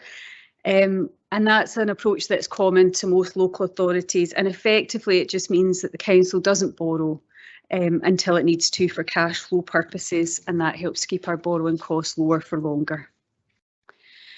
The investment outturn is shown in section 4.6, and there were no significant changes in year in terms of our counterparties and who we deposited funds with. So due to rising interest rates, the Council received more investment income than originally anticipated. And again, that helps to reduce loan charges to an extent in the revenue budget, albeit our interest charges will have been higher as well. And then it's worth noting that the Treasury advisors and banking contracts were up for renewal at the end of March 2023, and both contracts were renewed with the incumbents for a further 3 years. So to summarise, in 22-23, the Council stayed within the parameters approved in the Treasury Management Strategy. The report demonstrates that the Council complied with its legislative and regulatory requirements, and that the objectives of the strategy were met for both borrowing and investments. I'm happy to take any questions. Thanks, Convener. Thank you, Amanda. You kind of caught me out there. I didn't think it was going to finish quite as quickly. However, thank you for that. And as Amanda has said, this is a rear view look at our Treasury management, but however, an important look at our Treasury management because it helps inform going forward. The purpose of our Treasury management is really around financial governance, ensuring that our expenditure commitments are able to be met in a prudent and managed way, and that is something that gives me comfort that Mrs Templeman is able to advise us on.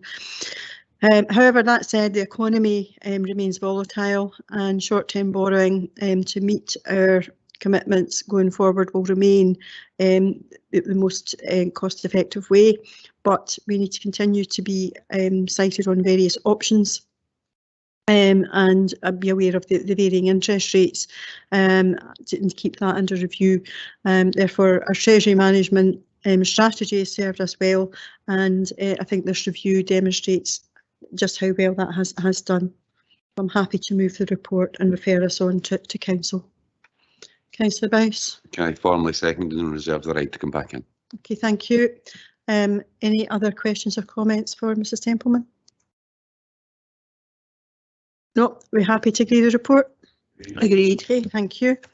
Item 11 is the provisional financial outturn, and we're back with Amanda.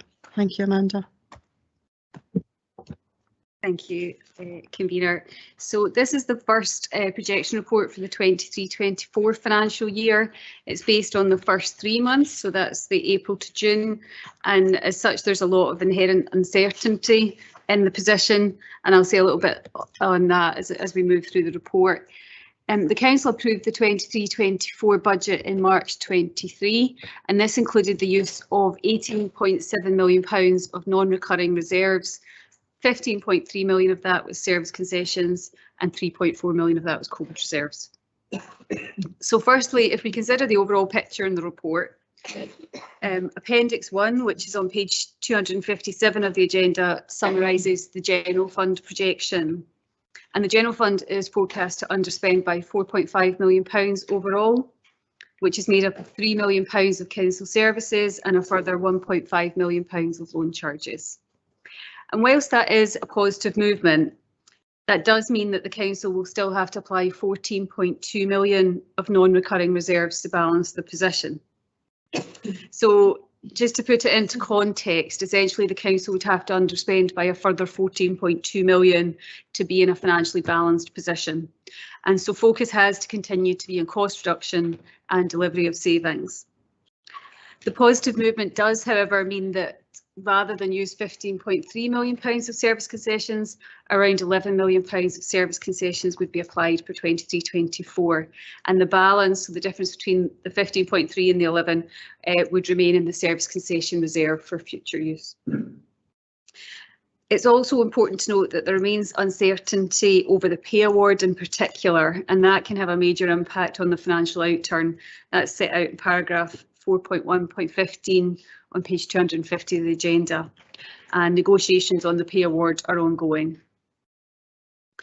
Pages 247 to 249 provide some detail for each service area, and some points to highlight are that both TC&C and place services are showing significant underspends, mainly due to lower than anticipated employee costs, and in some aspects that will reflect the recruitment freeze that was in place for much of 22-23 and that continues to be in place this year. The main area of pressure for the council remains children's services, and they have a projected overspend at this point of £1.1 million. And the majority of that relates to the savings for swimming pools and homeschool transport. These savings won't be considered further until later in the financial year, and therefore it's unlikely they'll be realised in 23-24. So that those savings have now turned red, and that's reflected in the table at paragraph 4.2.1, which is on page 251 of the report. And it's also worth noting that the same table at the bottom of 251 shows £2 million of savings for children's services as amber. That reflects that the academic year is just starting in our schools, and there'll be more clarity on savings delivery once we're further into that year. Section 4.3 of the report is focused on reserves, and members will note at the bottom of page 252 there's a new reserve listed for the service concessions and a summary table provided, and that will become a regular feature in future finance update reports.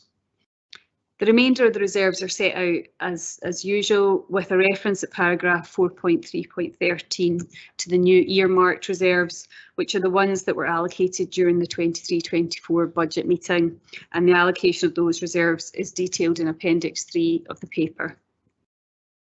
And finally, section 4.4 of the report and Appendix 4 covers the housing revenue account. The council is expected to incur just under £75 million of spend in 23-24 for housing, and that's in line with the approved budget. There was an allocation of £120,000 of housing revenue account reserves being applied in 23-24, and that it is expected that we will apply those reserves as per the budget. And I'm happy to take any questions. Thanks, Convener. Thank you, Amanda. Well, there is good news that the anticipated outturn is better than expected, and the potential less use of service concessions. That does come with some caveats. The financial climate remains challenging, but there are signs of that our financial strategy and budgetary control is having a desired impact, but that needs to be adhered to in order to be able to reach that financial balance going forward. However, there are risks to the council with areas such as energy prices, which have come down a bit, but remains a prospect of them rising again. Construction inflation is still a pressure, as well as increased costs of goods and services. And of course, public sector pay is still obviously to be resolved, and that could come at a significant price. So while there's been some progress and signs of cautious optimism, and it has to come with a caveat that we need to adhere to the strategy to ensure that we are able to meet our obligations going forward and reach that financial balance. We are in a good position to do that. However, there is going to have to continue to be very, very close monitoring of budgets going forward by all the services in order to be able to keep on budget in some very, very difficult circumstances. And we know particular areas around children's services will continue to be challenging and is likely to continue to have an overspend going forward, and therefore there will be some difficult decisions that will still have to come in front of members. But I thank Mrs Templeman for the report and the work that's gone into this, and indeed all the services for their commitment around that budgetary control going forward. I'm happy to move the report. Sorry, Councillor Bowes, I see we've been losing my, sorry, Councillor Gardner, I see we'll be losing my voice. That's maybe a good thing though. No cheeky comments for our side. Happy to second. Thank you. I will open up for any questions or comments. Councillor Spears. Before the last budget, you'll remember we asked to, it was put forward that was right to the Scottish Government, because continued year-on-year cuts and us trying desperately to balance the budget, as we've got to do by law, just leads you up to a huge bill at the end of it when maintenance on vital equipment, especially roads and infrastructure, are not carried out. Can you enlighten us to what action COSLA's trying to take at present to stop this new tranche of cuts that will be coming and putting us through the budget nightmare that we have to go through every year to try and cut stuff? The old saying is, once you're cut to the bone, the only thing left is amputation. So we're now at that stage, we're cut to the bone. What progress have we made approaching the Scottish Government to try and stop such draconian cuts to our budget? As has been responded to in the past, Councillor Spears, that COSLA do not negotiate with individual councils, they would negotiate through COSLA as a body, and all councils are represented and feed into the process within COSLA. There has been significant step forward with the Verity House Agreement, and there is ongoing work in relation to the fiscal framework for local government going forward. That work is not complete, but there are areas of work being discussed, particularly around the reduction around ring fencing and directed spend, and reaching agreement across councils on where that could be going forward, as well as many other areas. We hope to have the fiscal framework in place in time for the next round of the budgetary planning, and that will then determine how we go forward in the future.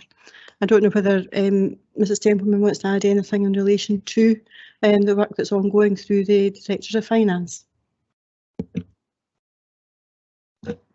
I'm not sure if I have much to add. We have been asked to fill in quite detailed information about where we see our pressures, what type of areas we're building in for our budgets, and that information has been collated and passed back, and I haven't had sort of feedback on the outputs from that at this point, but we have got a Directors of Finance meeting coming up in the next couple of weeks, so I'm expecting that we will get more information there. I think from my perspective, you know, we're looking at our financial strategy, and we're trying to take a sort of realistic view of where we expect the funding level to be based on the information that we have at this point in time. And also we're anticipating the fiscal framework information to start to flow through, and that will impact on that as well. So I think there's still quite a few sort of unknowns at this point in terms of where the settlement for 24-25 is going to land. And I think we've taken we're taking quite a prudent approach in what our expectations are, and that sort of reflects the wider economic conditions, I suppose, that we are in.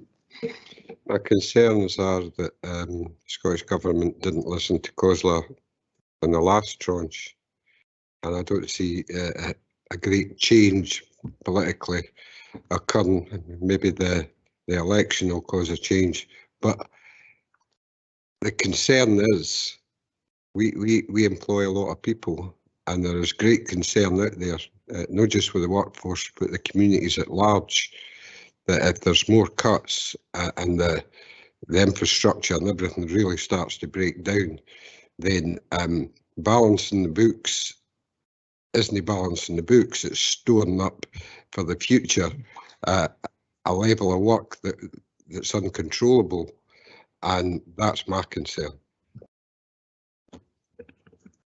The only other comment I would add to that is to recognise that, like local government, Scottish Government has to provide a balanced budget, and they have a fixed budget without the ability to overspend or indeed to borrow, and therefore are reliant on whatever is handed down by Westminster.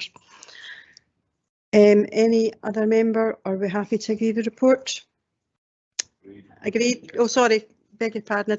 Sun's catching you, Councillor Kerr.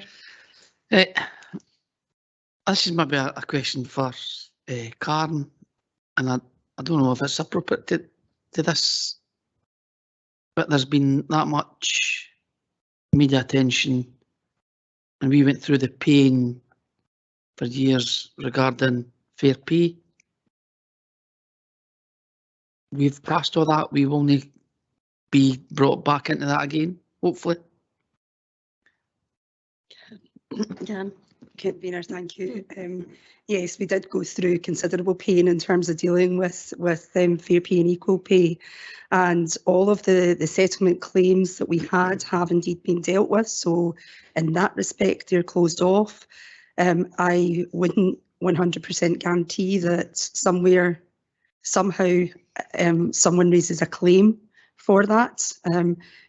I think the risk there is that case law changes all of the time, so we don't know what's afore us in that respect.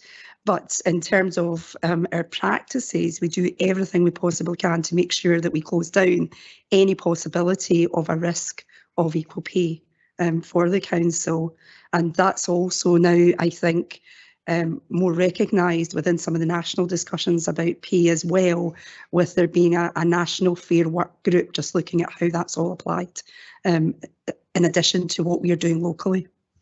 Thanks, Karen. And probably my last comment is, when the budget time comes, we need to be prudent and pragmatic regarding service concessions, because these are an opportunity for us to invest, not dwindle away on budget savings. So, as been said in the past, once they're gone, they're gone. And we feel it's a great opportunity for us to be able to invest in the Falkirk district. So thank you very much, Convener. Thank you, Councillor Kerr. Just to add what Karen said. Some 15%, which would equate to about 82 units, I believe. So yes, happy to move the recommendations, Convener. Thank you, Councillor Garner. Councillor Deacon. I'm just going to very briefly second this and reserve the right. Okay, thank you. I'll open up for any questions or comments to Mr. Kettrick. Councillor Kerr. Thanks, Convener. Really pleased that this is nearly at the end of the the road for the developers and everybody who's involved in it. These 500 houses or 550 houses have been in our 5-year housing supply, and when it's not been delivered, it just keeps on continuing on. So hopefully, when it's agreed today, it gets it moving in the right direction. My question is for Mr. Kettrick regarding the Junction 7 M80 improvements. At what stage are we at with this? Because this has been going on for years and years and years. Are we at a stage where we're ready to start, or at what stage are we at? Happy to answer that, Convener. Councillor Kerr, the position is that we have an outline design for it. There has been funding secured via Scottish Government for affordable housing, which is colleagues are currently discussing with the Scottish Government the timelines for receiving that and committing to that, because it was originally time limited funding. We have developer contributions that will be secured through the 2 planning applications. We need to ensure that they are appropriate and at the level that we need for the costs, the revised costs of the junction. So to ensure, in summary, we're at a design stage. We're sorting out that we've got the money to deliver it. Once we can confirm we've got the money to deliver it, it will then be delivered through the Invest Falkirk division to put that in place. Similar to where we were with the Den Eastern Access Road, say this time last year, where we had to go back and finalise the design and make sure we had all the funding in place. That answers my last question. Is there enough money to start and finish it? But you've already answered. Convener, through yourself at this stage, I don't know. We need to revise the costs and make sure the funding is there. Oh, okay. Hopefully we will have. Quite happy to support. Okay, thank you. And Councillor Kerr, Councillor Spears. I have some questions for the Deputy Leader of my group, Councillor McCabe, who represents Denny and Denny Head. The first question that is asked was regarding Junction 7 at the M8, but my colleague here has already asked the question. Could you turn to page 292? He's asking, what is the developer's estimated contribution to DEAR on top of the contributions that are the estimated contributions to the school portfolio? Apologies, Convener, I don't have that information, but I'd be happy to get that information. What I would say is that that does come through as part of the planning process, as part of as opposed to the land transaction element, but I'd be happy to get that information and share it. If you could send it to Councillor McCabe, that would be very helpful. Thank you. I'd be happy to do so. His next question is on page 293, 6.1. It's concerning to hear that of 12 to 18 months to complete the sale. Why the delay? Planning applications have been in place since 2009. Convener, the intention would always be to conclude as quickly as possible. However, these are long stop dates that are put in place traditionally in these types of contracts to ensure that everything is in place and all the due diligence is undertaken without the need to go back and renegotiate and redraft missives. And on 7.1, why are we agreeing to a lower capital receipt of £1,551,708 to £2,500,000 when all the council projects are going through the roof with costs? Convener, the original estimate as outlined in section 7.1 was historical and did not reflect the current market conditions. And as Councillor Spears quite rightly points out, construction costs have significantly increased. This does not necessarily mean that it makes developments more profitable. On the other hand, it actually makes them more challenging to deliver. The district valuer was engaged to verify the value in this case and the transaction costs, and ultimately undertook the negotiations to finalise those and have confirmed that these represent best value. And his 2 remaining questions on 7.2 and 7.4. Why the delay in planning and what are we doing to mitigate these very real risks? Convener, I can't advise on anything that happened pre myself. What I would say is that these developments traditionally across the whole of Scotland are complex by their very nature. There is multiple aspects of them that need to be considered for their determination, including things such as roads, funding for a motorway junction, which enables these developments, and these can lead to considerable timescales for delivery. Okay, thank you. I know he's watching at the moment, so he'll be able to take on board these answers. Thank you. Okay, as there are no further lights on, are we happy to agree the report? Agreed. Okay. Item 15 is the community benefit lease for 21 and 54 Charlotte and Dundas Court, Grangemouth. And we're back with Mr. Kettrick. Thank you, Convener. The purpose of this report is to consider the lease of 21 and 54. Sorry, Mr. Kettrick, can I just stop you? Councillor Spears, you've got your light on. Yes, Did you it wish was to? a question I asked right at the start of the meeting whether I should declare an interest.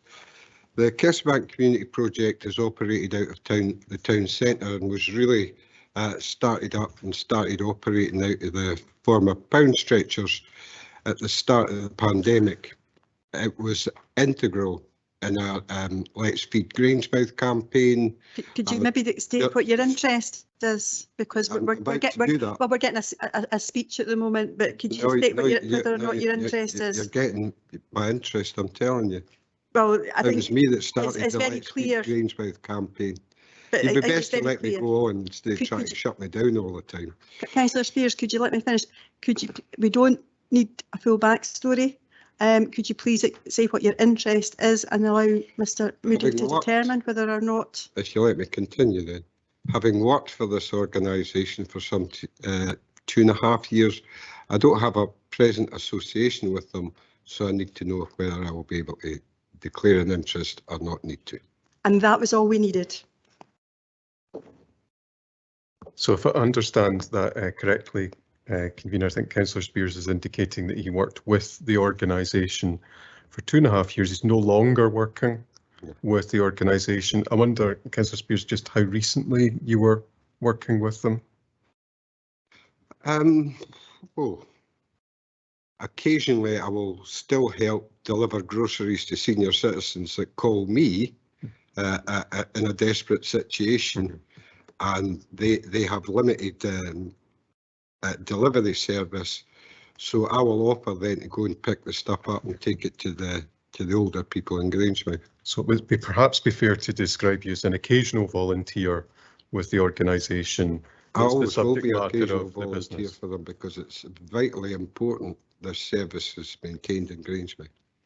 So I think it would be reasonable to say that that amounts to a connection, which is a link between the matter being considered and a body you're associated with, and you're associated with them by virtue of being an occasional volunteer. The question then is whether that amounts to an interest, which is something which someone looking at your circumstances objectively would think would impact on your decision today. And that's really a question of the extent of your connection.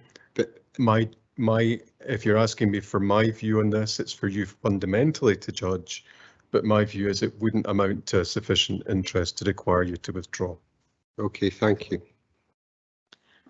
Okay, apologies, Mr. Kettrick, if you'd like to continue. Thank you, Convener. The purpose of this report is to consider the lease of 21 and 54 Charlotte Dundas Court in Grangemouth by way of a community lease, a community benefit lease under the Disposal of Land Authority Scotland Regulations 2010 to Kirsebank Community Project. At Charlotte Dundas, we have 19 units with 4 currently vacant, and these have been very challenging to let. KCP are currently based at Laporte Precinct, but have had challenges in dealing with their current accommodation and wish to expand their operations. They have approached the council with a view to leasing the units, but have confirmed, and it has been verified, that they are unable to pay the market rent of £11,200, so have sought a community benefit lease. Whilst for commercial property we will always seek to obtain the market rent, where there are difficult properties to let, then we can, under the guidance, seek approval for a community benefit lease where it is established that the group support our objectives, cannot afford the market rent, and we can remove ongoing liabilities. We have evaluated the proposals by Kersey Bank and have determined that a community benefit lease in these circumstances is appropriate as the benefits outweigh the disbenefits of the foregoing rent. The group intend to continue with a food bank and establish a school uniform bank, a baby equipment bank. They will also continue to receive and distribute clothing donations, furniture donations. They'll have a small retail facility. They'll also continue to provide the valuable food bank, and they will also open a small community cafe, which will include providing local school pupils with meals. They will also provide a free breakfast club during school holidays and open a cookery school with lessons being given by volunteer chefs with recipes made from produce from the food bank itself for easy to prepare and affordable meals. Works on the property will be funded from both dilapidations payments received from the previous tenant by the council and a £30,000 grant that KCP have secured from INEOS to support the project. The business case has been evaluated and is determined as being very strong. Community engagement has been positive, and as the properties are held on the HRA account, there has also been engagement with tenants' representatives who have been supportive of the proposals. The group have a strong leadership and the business plan is comprehensive, viable and sustainable. The lease of the properties will support the community to enable future investment and deliver significant community benefits, including those associated with positive health and social well-being. The proposed lease to KCP demonstrates a commitment to empower communities and will support KCP deliver their ambitious plans to support those in our community, including those who are most vulnerable. I'm happy to take any questions. Convener. Thank you, Mr Kettrick. Councillor Garner. Thank you, Convener, and thanks again to Mr Kettrick. I do wish there was no need for groups such as KCP who help people in times of need by providing a wide range of additional support, but unfortunately they're a necessity to far too many within our communities in the current cost of living crisis. Things need to change, but we are where we are and we need to help as much as possible. Given where we are, I'm glad to see the proposed community benefit lease coming up for consideration and must commend KCP and the business case they brought forward and indeed the support they provide. These 4 empty units at Charlotte Dundas have limited prospect of being let, and this can enable Kersey Bank Community Project to expand their operations. Not only will the council remove the holding costs of the properties, the group have secured external funding from INEOS to contribute to the fitting out of the properties and will deliver for the community. Whilst the commercial property, we should always seek to obtain the market rent in circumstances such as this, where there are difficult properties to let. We can remove the council's cost liabilities and support a group whose activities align closely to council objectives. And if, as Mr Kettrick says, if they can evidence that they cannot afford the market rent, a community benefit lease is appropriate. My colleague, Councillor Balfour, has worked closely with them and provided me with this quote. Kersey Bank Community Project has been operating for many years. In that time, they've helped a large number of people in the Grangemouth community and beyond. Bindi and her team have always been available to assist when I have needed help for constituents, and they do a lot of fantastic work in our town. They were a much required resource during the pandemic, and arguably even more now with the ongoing cost of living crisis affecting ever more people. I look forward to continuing to work with them in the future. The proposed lease to KCP demonstrates the council's continued commitment to empower communities and will provide a valuable resource to the community, including those considered most vulnerable. Happy to move the recommendations. Thank you, Councillor Garner. I'm happy to second the recommendations. The community group clearly meet the criteria themselves around the community benefit lease and the arrangements that we have in place to assess the commercial properties for a community benefits lease is very pertinent to the Charlotte and Dance area, and therefore this enables a very valuable service to be continue to be delivered, but also to be developed further. And I wish them well, and hope that they will be able to evolve into social enterprise going forward that will actually be able to employ local people as well as delivering services for the local community. I'll open it up now for any questions or comments. Councillor Kerr. Just a quick one, convener. This is a win-win situation. We have a group, Kersey Bank Community Project, who have delivered service in Grangemouth for 25 years. It's certainly flourished over the years, and especially through the COVID years, and when the communities needed somebody to step up to the mark. This group was certainly one of the ones that did it, along with many other groups in the Falkirk district. And I see this as what you call true community engagement. The different aspects of the service that has grown from the first time they opened will only help the community in Grangemouth, and especially in the locations that they're going to move to next. And we as a Conservative group wish them every success in the future, as we do with any other group who volunteer. Thanks, convener. Thank you, Councillor Kerr. As there are no other lights on, are we happy to agree the recommendations? Okay, final item you will be pleased to know, item 16 is for information, but it's around decisions taken during the summer recess. I'll go to Mr Moody, who will be able to give a wee bit of an overview and an explanation. Yes, thank you, convener. And I think members will recall that just shortly before the summer recess at the final council meeting, there were powers granted to take urgent decisions during the summer recess. This report just provides the information on any use of that power. There is a single decision here which is referred to at 4.2, and there's further information in the briefing notes on the appendix.